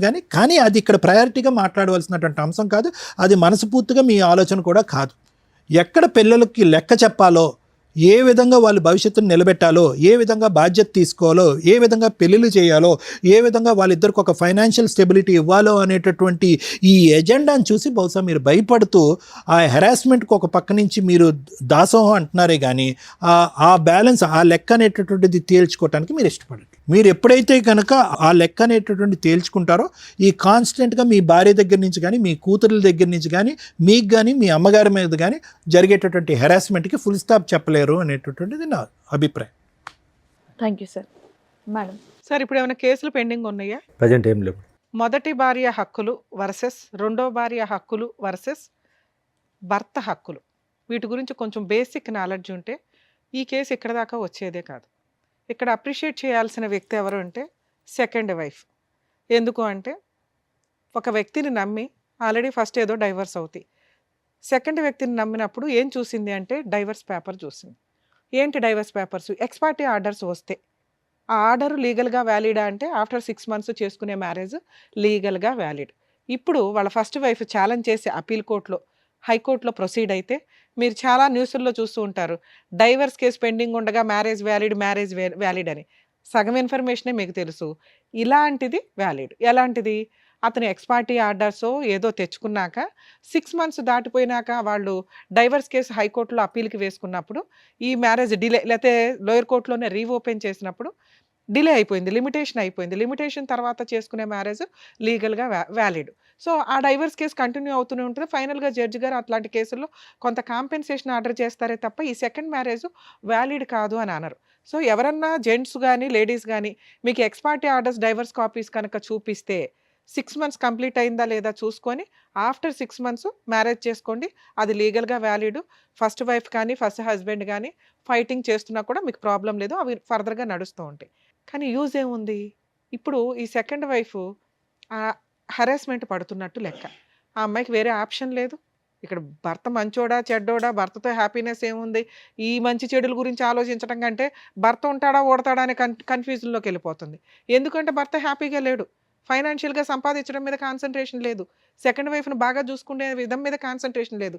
నా పిల్లలు, నా ఫస్ట్ వైఫ్, మా అమ్మంతా అంటున్నారు, మా ఇంట్లో వాళ్ళని స్టిల్ 15 ఏళ్ల నుంచి 20 ఏళ్ల నుంచి ఏ నస జరిగిందో అది సెకండ్ మ్యారేజ్ తర్వాత కూడా కంటిన్యూ అవుతుంది. ఒకవేళ ఎవరైనా అమ్మాయి గాని అబ్బాయిలకి పెద్ద ప్రాబ్లమ్ ఉండదులేండి. ఎందుకంటే అమ్మాయిలు అన్నీ కట్ చేసుకునే వస్తారు ప్రాపర్‌గా. అబ్బాయిల్ని ఎవరన్నా చేసుకుంటుంటే ఈవిడలాగా సఫర్ అవ్వకండి. ఫస్ట్ వైఫ్ తోటి లీగల్‌గా మిగతా లిటిగేషన్స్ అన్నీ క్లియర్ అవుతున్నాయా లేదా? ఇన్ కేస్ అవ్వకపోతే మీరు బాండ్ పేపర్సో, సేఫ్టీగా ఏదైనా ప్రాపర్టీసో రాయించుకోండి. మళ్ళీ మీ వైఫో, మీ పిల్లలో వస్తే పేగుబంధం ఎట్లాగో ఇప్పుడు ఈయనలాగా బాధపడుతూ ఉంటారు. ఆ నాస మేము పడుతూ ఉండలేం కదా! మమ్మల్ని ఎందుకు విలన్‌గా చూపించటం. మీ అవసరం వాళ్ళకుంది, ఆళ్ళ అవసరం మీకుంది. సో, కాబట్టి మీకేం తక్కువైనట్టు కాదు. సెకండ్ వైఫ్ వచ్చినాక ఆ పిల్లలు రావడం, రాకపోవడం అనేది మీరు ముందుగా మాట్లాడుకుంటే ఈవిడ పడే మానసిక క్షోభ బయటికి చెప్పకుండా. పాపం ఆవిడ ఒక్క మాట మాట్లాడట్ల. అలాంటి క్షోభ పడకుండా ఉంటారు. సేఫ్ సైడ్‌లో ఉండండి. ఎక్స్ పార్టీ ఆర్డర్స్ తీసుకునేటప్పుడే ఇలాంటి వ్యక్తితోటి 6 మంత్స్ తర్వాత మ్యారేజ్ చేసుకుంటూ ఫస్ట్ వైఫ్‌తో ఫుల్ అండ్ ఫైనల్ సెటిల్మెంట్ అవ్వకపోతే నువ్వేంటి, నీ పిల్లలేంటి, మీ ఆస్తులేంటి, నాకేంటి? ఇది రాసుకొని ఒకవేళ మీ నసేదన్నా ఉంటే బయట చూసుకొని గుమ్మం లోపలికి తీసుకురావద్దు. నన్ను ఇన్వాల్వ్ చేయొద్దు. అలా సేఫ్‌గా చూసుకోగలిగితే చేసుకో, లేకపోతే ఇంకో సంబంధం చూసుకోవడం బెటర్ అండి అని క్లియర్‌గా మాట్లాడుకోండి. ఏదో అంటారు చూడు, ముందే మాట్లాడుకోవడం వల్ల 90% ప్రాబ్లమ్స్ క్లియర్ అవుతాయి. శ్వేత గారు విన్నారా? సో, మీరు ఇరుక్కుపోయారు. సో, మీలాగా కొంతమంది సఫర్ అవ్వకుండా ఉండడానికి ఈ రోజున మీరు ఇక్కడి దాకా వచ్చి మాట్లాడడం అనేది కొంత సేఫ్ సైడ్ అని నా ఉద్దేశం. First wife rights versus husband వీటి గురించి మాట్లాడదాం ఇప్పుడు. ఫస్ట్ వైఫ్ ఇద్దరు పిల్లలుండి అసలు పిల్లలున్న కేసుల్లో నిజంగా వీళ్ళిద్దరూ చాలా పాపం మూటగట్టుకున్నారు. వరస్ట్ ఆఫ్ వరస్ట్ తల్లిదండ్రులు ఏంటి అంటే ఈ రకంగా పిల్లల్ని ఫుట్బాల్ ఆడుకుంటున్నట్లు ఆడుకుంటుంటే నరకం కనిపిస్తుంది పిల్లలకి. దీని గురించి ప్రతి ఫ్యామిలీ కోర్ట్ జడ్జి సఫర్ అవుతారు. ఎందుకంటే పాపం వాళ్ళకి అర్థమైపోతూ ఉంటుంది. అలాంటి వాళ్ళకి అర్థం అవుతూ ఉంటుంది. అరే పిల్లలు ఇంత సఫర్ అవుతారు భవిష్యత్తులో, వాళ్ళు మేబీ ఇప్పుడు చిన్నోళ్ళు అవ్వచ్చు. కానీ అమ్మ దగ్గర పెరుగుతారు 90% మన ఇండియన్ జ్యూరిస్డిక్షన్స్ ప్రకారం, రెస్పాన్సిబిలిటీస్ ప్రకారం. ఎందుకంటే మదర్స్ సరిగ్గా చూడరని. అలాగే తండ్రి తను తానే చూసుకోలేక ఇంకో పెళ్లి చేసుకుంటాడు. ఇంక పిల్లల్ని ఏం చూసుకుంటాడు? 99% అలాగే ఉంటారన్న ఉద్దేశం. మెజారిటీకి ఎప్పుడు ఇంపార్టెన్సీ ఉంటుంది కాబట్టి తండ్రికి కస్టడీ అనేది ఇవ్వరు చాలా సందర్భాల్లో. ఆ కస్టడీ తీసుకుంటే ముందు అబ్బాయిని కాపాడుకోలేం. ఎందుకంటే అది కన్ఫ్యూజింగ్ లైఫ్ స్టైల్ అవుతుంది. ఉంటే ఎవరో ఒకళ్ళ దగ్గర వేరే కంట్రీలో లాగా మనం పులిహార పంచుకున్నట్టు పంచుకోవడం, నీ పిల్లలు నా పిల్లలు కలిపి మన పిల్లలతో ఆడుకుంటారనే పంచాయతీ ఉండదు. సో, తల్లికే ఇస్తారు ఎక్కువగా. ఇక తను వేరే మ్యారేజ్ చేసుకుంటుందా, చేసుకోదా, ఇక వాళ్ళ లైఫ్ స్టైల్ అది వేరు. ఇలాంటి కేసులో పిల్లలు తల్లి కొడుతుంటే, తిడుతుంటే, క్యారెక్టర్ గురించి ఎక్స్‌ప్లెయిన్ చేస్తుంటే తండ్రి దగ్గరికి పారిపోతూ ఉంటారు. వీళ్ళ ఫస్ట్ అమ్మాయి ఒక ఎగ్జాంపుల్. అలాగే తండ్రి ఏదన్నా చెప్తూ ఉంటే తల్లి దగ్గరికి పారిపోతారు. Perfect drama. అమ్మాయిని అనటానికే లేదు. ఆ పాపం అమ్మాయి మెంటాలిటీని ఎవరు అలా క్రియేట్ చేసింది? తల్లిదండ్రులు. నిజంగా ఇలాంటి తల్లిదండ్రులకి పాపం తగిలిద్ది. ఉంటే మీ దగ్గర పెట్టుకోండి. మీ ఎదవ డ్రామాలకి, మీ ఆస్తి పంపకాలకి, మీ మెయింటెనెన్స్‌ల కోసం పిల్లల్ని బలిపశువులను చేయొద్దు. తల్లి నువ్వు పోరాడు. ఫస్ట్ వైఫ్ ఎవరైతే తల్లి ఉంటుందో ఆస్తులు కావాలనుకుంటే నువ్వు ఒక్కదానివే పోరాడు. పిల్లల్ని నానమ్మల దగ్గరకో, తండ్రుల దగ్గరకో పంపించొద్దు. పూర్తిగా మీరే ఉంచుకుందాం అనుకుంటే. లేదా అమ్మ 5 రోజులు ఇక్కడ ఉండు, సాటర్డే సండేలు డాడీ దగ్గరికి వెళ్ళు, పండగలప్పుడు వెళ్ళు. ఇంతే తప్ప మీ పర్సనల్ విషయాల గురించి పిల్లలతోటి ఎద్దవ డ్రామాలు వేయొద్దు. పిల్లలు మీ దగ్గర కావాలనుకున్నప్పుడు ఫీజు కట్టుకోవాలా? ఆయన ఎందుకు కడతాడు? అంత రెస్పాన్సిబిలిటీ లేకపోతే పిల్లల్ని వదిలేసేయండి, పూర్తి కష్టే అతనికి ఇచ్చేయండి. ఇది లేకుండా డ్రామాలు ఆడకండి. ఇక ఈ కేసులో worst of worst husband, worst of worst father అని నా ఉద్దేశం. ఎందుకు మేడం అంత దారుణంగా మాట్లాడారు? పాపం అతను మంచిగానే ఉన్నాడుగా. బయటకే మంచి. అతని మెంటాలిటీ కరెక్ట్ కాదు. ఇలా ఉన్న వాళ్ళకి ఈ నస జీవితకాలం కంటిన్యూ అవుతుంది. ఎందుకు అంటే ఆయన ఎక్కడా కూడా ఒక ప్రాబ్లంకి పునిస్టాప్ పెట్టట్ల. వరస్ట్ కొడుకు కూడా ఇంకా దారుణం ఏంటంటే ఎందుకు ఇప్పుడు ఆయనతోటే మాట్లాడి తెలుసుకుందాం. మీలాంటి వాళ్ళని ఈ మధ్య కోర్టుల్లో చూస్తున్నాం. భార్యకి మెయింటెనెన్స్ కట్టొద్దు. నేను ఆ విషయానికి 100% సపోర్ట్ చేస్తాను. ఎందుకంటే మీ ఇద్దరు గట్టిగా 10 రోజులు కాపురాలు చేస్తారు, బయటికి వెళ్ళిపోయి మెయింటెనెన్స్లని జెంట్స్ని జలగల్లాగా పీకు తింటున్న మహిళలు బోలుమంది ఉన్నారు. వాళ్ళు నా దృష్టిలో నేను చాలా ఇబ్బందిగా అనుకుంటాను. ఆ మాట అనటం బాగుండదు. కానీ జాబులు చేసుకోవాలా, ఇండివిజువల్గా బతకాలా, కుదిరితే ఫుల్ అండ్ ఫైనల్ సెటిల్మెంట్ చేసుకోవాలా, లేదా భర్తతో కలిసి సర్దుకుపోవాలా. భర్త ఎందుకు పోషించాలి? నువ్వు కూడా పోషించవచ్చు. చదువుకుంటున్నావు, జాబులు చేస్తున్నావు, కుటుంబాన్ని లేడీస్ కూడా పోషించవచ్చు అనేది నా ఉద్దేశం. ఎప్పుడు మంచి భర్త అయితే. మీరు ఎక్కడ మంచి భర్త? ఏమయ్యా నీ శాలరీ ఎంత అంటే, మేడం మా ఆవిడకి అక్రమ సంబంధం ఉంది అందుకే సరిగ్గా చేయలే. సరే అక్రమ సంబంధం వదిలేయచ్చు కదండి, బాబు పిల్లలు ఉన్నారు కావాలి. ఎప్పుడైతే అక్రమ సంబంధం ఉంది అన్నావో ఆవిడొద్దు మనకి. ఎందుకంటే అలాంటి క్యారెక్టర్లెస్ అనే అమ్మాయిని ఇంట్లోకి తెచ్చి నువ్వు ఏ రకంగా పడుకుంటావు, ఏ రకంగా ఇంకో పిల్లని కంటావు? నీ క్యారెక్టరే లేదు కదా.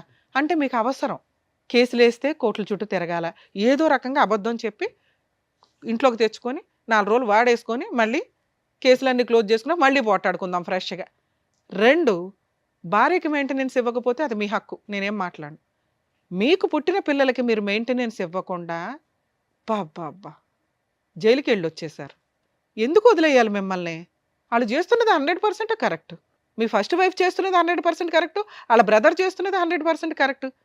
అప్పనంగా ఒక అమ్మాయిని పెళ్లి చేసుకొని ఆవిడ క్యారెక్టర్ అసాసినేషన్ చేసేసి మళ్ళీ దానికి ఒక ఎవిడెన్స్గా కూతుర్ని పెట్టుకొని ఇక ఈరోజు కూతురు పరువు కూడా తీసేశారు. ఇక్కడికి వచ్చి వాళ్ళకి ₹1 ఇవ్వకుండా, మేడం బాగా నస్తుందండి, మమ్మల్ని చంపేస్తున్నారు, మా అమ్మని మీరు మీలాంటి కొడుకు ఉండడం వల్ల మీ అమ్మ తన్నులుతుంది. మనవరాల చేతుల్లోనూ, కోడల చేతుల్లోనూ, వాళ్ళ బ్రదర్ చేతుల్లోనూ పోలీస్ స్టేషన్లకు తిరుగుతున్నారు, నర్రకం పడుతున్నారు. వీటన్నిటికీ రీజన్ ఏంటో తెలుసా? మీ బిహేవియర్. మీరు ఒక ఇంటర్ చదివో బయటకు వచ్చిన పిల్లలు కూడా ఈ రోజున 15,000 అన్న మాట నేను వినట్ల. కనీసం 2025కి వచ్చేసరికి వాళ్ళు ఆటోమేటిక్గా 30లు 40లు సంపాదిస్తున్న సొసైటీలో మనం ఉన్నాం. మీరు స్టిల్ ఇప్పటికీ 15,000 అని చెప్తున్నారు తెలుసా? 18 మేడం. 18 చూసారా? 3,000 మీకు చాలా. ఆఫ్టర్ ఆల్ సార్ ఈరోజు మనం ఒక చోట నుంచి ఇంకో చోటకి వెళ్తే 3,000 ఈజీగా అయిపోతాయి. అలాంటి 18,000 మీరు ఎన్ని రోజుల నుంచి సంపాదిస్తున్నారో నాకు అర్థం కాల. ఈవిడికి చెప్పడానికి ఏదో జాబ్ చేసి ఉంటారు, అదే కంటిన్యూ. కానీ ఇక్కడ మీరు కరెక్ట్గా లేరు కదా, అది క్లియర్ చేసుకోవాలి ఫస్ట్. ఓకే, నన్ను ఎవరో ఒకరికి న్యాయం చేయండి. మిమ్మల్ని నమ్ముకుని ఒక అమ్మాయి వచ్చింది, ఈవిడే మీ లైఫ్. ఇంకా పిల్ల, రెండో పిల్ల, ఫస్ట్ భార్య ఇవి కాదు. ఈవిడికి ఫస్ట్ అమ్మాయికి నేను న్యాయం చేయాలా, రమ్య గారు చెప్తున్నారు. పిల్లలకి న్యాయం చేయాలా, రమ్య గారు చెప్తున్నారు. కన్న తల్లికి న్యాయం చేయాలా, రమ్య గారు చెప్తున్నారు.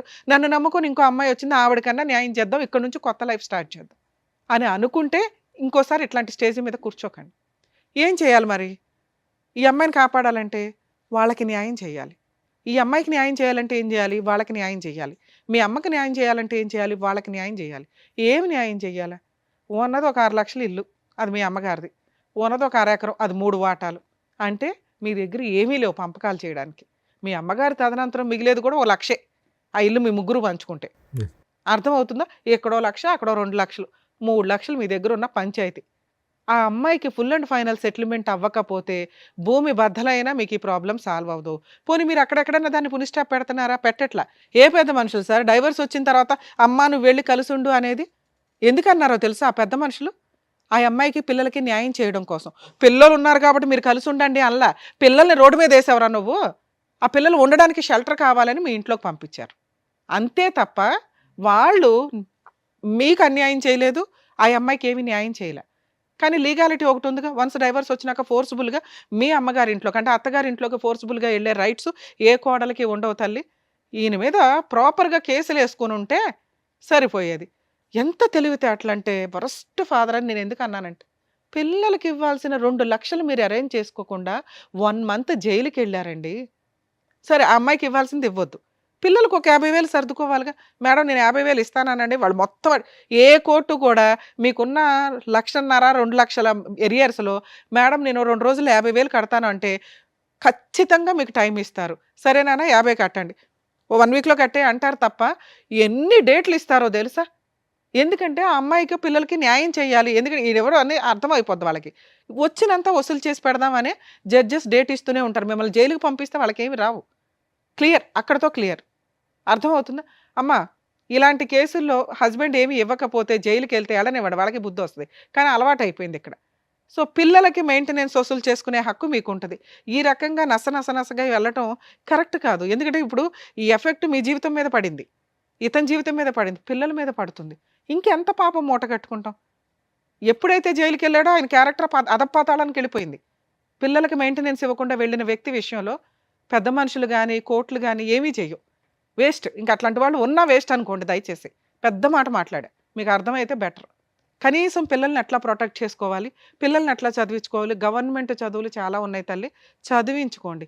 వాళ్ళని ఫుట్బాల్ లాగా ఆడితే రేపొద్దుట ఇవే లక్షణాలు పిల్లకి వస్తాయి. మీలాంటివి తల్లుల దగ్గర పెరిగితే వాళ్ళు ఏం సొసైటీలో ఎలా తండ్రి అంటే ఏంటి, భర్త అంటే ఏంటి, కుటుంబం అంటే ఏంటి తెలియదు. క్రూయల్గా మారిపోతూ ఉంటారు. వాళ్ళకి వాళ్ళు ఏదో చేసుకుంటూ ఉంటారు, సర్వనాశనం అయిపోవాలి డబ్బు కోసం, అంతే. క్యారెక్టర్లే పోతాయి తల్లి, అర్థం చేసుకోండి. మీ పిల్లల కోసం మేము బాధపడుతున్నాం ఇక్కడ. మీ వైఫ్ ఎవరన్నా విని ఉంటే కనుక, ఫస్ట్ వైఫ్, తల్లి రిక్వెస్ట్ చేస్తున్నాను, ఇక వదిలేయండి ఆయన్ని. జస్ట్ కోర్టులో మెయింటెనెన్స్ కేసు ఒకటి వేసుకోండి. మీరు ఎలాగో ఇంకో పెళ్లి చేసుకోరు, ఆయన మెయింటెనెన్స్ కట్టకుండా అప్పుడప్పుడు జైలుకి వెళ్తూనే ఉంటాడు, వెళ్ళనివ్వండి చాలు. పిల్లల ఫీజులు మీరే కట్టుకోండి, ఎందుకంటే ఆయన కట్టడు. మేము ఈరోజు కట్టమని చెప్పినా కూడా ఆయనకు అర్థం కాదు, ఇక్కడ నుంచి సర్దుకొని వెళ్తాడే తప్ప. అంత పర్ఫెక్ట్ వ్యక్తి. సార్ మీ విషయానికి వస్తే, మమ్మల్ని నమ్ముకొని వచ్చారు కదా, మీకు కాస్త లా అండ్ ఆర్డర్ ఉంటుందిగా, న్యాయం చెప్పాలి, చెప్తాం.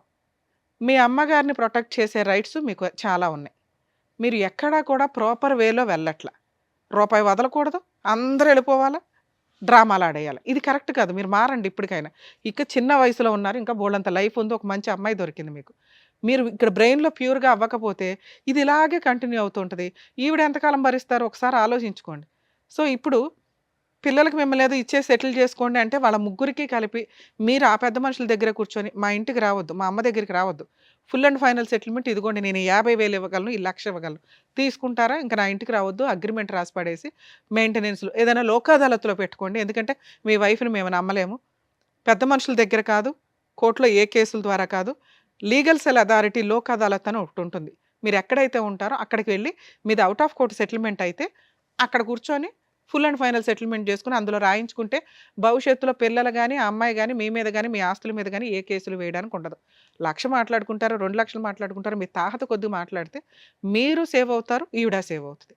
ఇక 2, మేడం వాళ్ళు ఒప్పుకోలేదు, నా తాహత అంతే, నేను 1,00,000 ఇస్తానన్నాను, వాళ్ళు యాక్సెప్ట్ చేయలేదు, వాళ్ళు 50,00,000 అడుగుతున్నారు, నేను ఎక్కడో అప్పు చేసి మా తమ్ముడు వీళ్ళు వాళ్ళు తలా పంచాయతీ పెడితే 2,00,000 అయినాయి, అయినా వాళ్ళు ఒప్పుకోవట్లేదు అంటే మీ అమ్మగారి చేత కోర్టులో మీకు ఒక అడ్వకేట్ని పెట్టుకోండి. ఫస్ట్ అడ్వకేట్ ద్వారా మీ అమ్మగారి చేత ఒక డొమెస్టిక్ వైలెన్స్ కేసు కానీ, ఇంజెక్షన్ ఆర్డర్ కానీ, రిస్ట్రైన్ ఆర్డర్ అంటారు, నా సరౌండింగ్కి వీళ్ళు ఎవరు రావద్దు, ఎవరైతే ఫోర్స్ఫుల్గా వస్తున్నారో ఆ వ్యక్తులు రావద్దు అని చెప్పి కోర్టులో కేసు ఫైల్ చేసుకునే రైట్స్ మీ అమ్మగారికి ఉంటే ఆవిడ తరపున మీరు ఒక అడ్వకేట్ని పెట్టి ఒక కంప్లైంట్ వేయించండి. Just restrain order, civil proceedings. అది ఆవిడ ఇంటికి ఇంకెవరు రారు. ఎవరు? మీ ఫస్ట్ భార్య, పిల్లలు, ఇలా అడిగే రైట్స్ మీ అమ్మగారికి ఉన్నాయి. ఆవిడ కుటుంబం వేరు, ఆవిడ రక్షణ వేరు, మీరు వేరు. ఓకే, ఇక మీరిద్దరు ఎక్కడైతే సీక్రెట్గా ఉంటారంటున్నారో అది ఉండడం బెటరే. మీరు ఎప్పుడైనా ఓ 2,00,000 ఇచ్చి సెటిల్మెంట్ చేసుకుంటాము, ఓ 5,00,000 ఇచ్చి సెటిల్ చేసుకోగలం, ఓ 10,00,000 ఇచ్చి సెటిల్ చేసుకోగలం అన్నప్పుడు బయటకు వెళ్ళి పెద్ద మనుషులతో మాట్లాడుకోండి. ఇక రెండో ఆప్షను, మీకేదో ప్రాణహాని ఉంది, టెన్షన్గా ఉంది, మీరు ఏదైనా కంప్లైంట్ వేయొచ్చు. ప్రైవేట్ కంప్లైంట్ అంటారు. ఎందుకంటే మీ దగ్గర అంతకుముందు ప్రాబ్లమ్స్ అయినవి ఉన్నాయి కదా, అవన్నీ కూడా ఎవిడెన్స్లు పెట్టుకొని జస్ట్ ఎప్పుడైనా మీరు బయటకు దొరికేశారు, బయటకు దొరుకుతున్నాం అనిపిస్తే ప్రైవేట్ కంప్లైంట్ ఫైల్ చేయండి. మీకు కూడా ప్రొటెక్షన్ వస్తుంది. మీ మదర్ది వేరే, మీరు ఉండవసరం లేదు, అడ్వకేట్ని పెట్టి వేయించండి. మీ మదర్ తరపున లాయర్ ఫైట్ చేస్తారు, మీ మదర్ కూడా కోర్టులకు వెళ్ళవసరం. మీ తరపున వచ్చి మీరు అడ్రస్ చెప్పాల్సి వస్తుంది. కాబట్టి మీరు ఇప్పుడు వేసుకుంటారా, తర్వాత వేసుకుంటారా, మీ ఇష్టం. మీరు కూడా ప్రొటెక్షన్ కోసం ప్రైవేట్ కంప్లైంట్ వేసుకోవాలి. మీ ప్రాబ్లం ఎప్పుడు సాల్వ్ అవుతుంది? ఫుల్ అండ్ ఫైనల్ సెటిల్మెంట్ అయిన రోజే సాల్వ్ అవుతుంది. అమ్మ ఫస్ట్ వైఫ్కి చెప్తున్నాను, ఇందాక చెప్పాను క్యారెక్టర్ల గురించి, పిల్లల గురించి. అలాగే మీ క్యారెక్టర్ని ఇక్కడ ఎవ్వరూ ఏం మాట్లాడట్లేదు తల్లి. ఎందుకంటే మీ హస్బెండే మాకు నాకు నచ్చలే. ఎందుకు అంటే ఆయన మీ గురించి చాలా ఎలిగేషన్స్ చెప్పేశాడు. పిల్లలు ఉన్నారు కాబట్టి అవి నిజం కాదని అనుకుందాం. ఎందుకంటే మీ అమ్మాయి మాటలు కూడా మేము నమ్మం. మీ కూతురే వచ్చి చెప్పిందండి, ఆయన దగ్గర ప్రాపర్ ఎవిడెన్స్ లేవు, మీ ఆయనే నమ్మాడు నిన్ను, మా ఆవిడ మంచిదండి అనే నీతో ఇంకోసారి పిల్లలకి అన్నాడు. సో మీ పిల్లలు ఉన్న కేసుల్లో మీ క్యారెక్టర్ని మేము ఇక్కడ ఎవ్వరూ మాట్లాడట్లా. మీరు క్యారెక్టర్ లెస్, అబ్బాయితో అక్రమ సంబంధాలు ఉన్నాయా లేదా అని. మీ కూతురు చెప్పింది కూడా మేము నమ్మట్లేదమ్మా, ఎందుకంటే అమ్మాయి మైనరు, అలాగే ఆ అమ్మాయి చాలా అబద్ధాలు, అక్కడ మాటలు ఇక్కడ, ఇక్కడ మాటలు అక్కడ ఎంటర్టైన్ అవ్వడం కోసం చెప్తుంది. సో మీ క్యారెక్టర్ని మేము ఇక్కడ ఏమీ మాట్లాడట్లేదు. ఇక 3, పిల్లల మెయింటెనెన్స్ కోసం మీరు ఒక ఎంసీ కేసు ఫైల్ చేసుకోండి. ఆయన దొరికితే జైలుకి వెళ్తూ ఉంటాడు. ఇట్లాంటివి ఆయన్ని జైలుకి పంపించడానికే మీరు చూసుకుంటూ ఉండండి ఆ ఎంసీ ద్వారా. లేదా అప్పుడు ఫుల్ అండ్ ఫైనల్ సెటిల్మెంట్ చేసుకుంటాడు. దయచేసి అత్తగారి దగ్గరికి వెళ్ళకండి అమ్మా, ఎందుకంటే ఆవిడే ముసలావిడ. ఎందుకు ఇవన్నీ ఇప్పటికే బోళ్ళంత ఏమో చేస్తే ఇవన్నీ కష్టాలు వస్తున్నట్టు లెక్క, అవి పిల్లలకి ఇబ్బంది కూడా అవుతున్నాయి. ఇది నా personal request madam. Thank you madam. So అదండి, సో మేడం చెప్పింది మీకు క్లియర్గా అర్థమైంది అనుకుంటాను. సో చెప్పినట్టుగా చేయండి అండ్ మీరు కూడా జాగ్రత్త. Thank you. Thank you. So thank you so much sir. Thank you so much madam. Naveen Kumar గారు ఆయన సమస్య చెప్పుకోవడానికి వచ్చారు. ఏం చేస్తే బాగుంటుందని చెప్పినందుకు థ్యాంక్ యూ సో మచ్. మరో కథతో మళ్ళీ కలుద్దాం.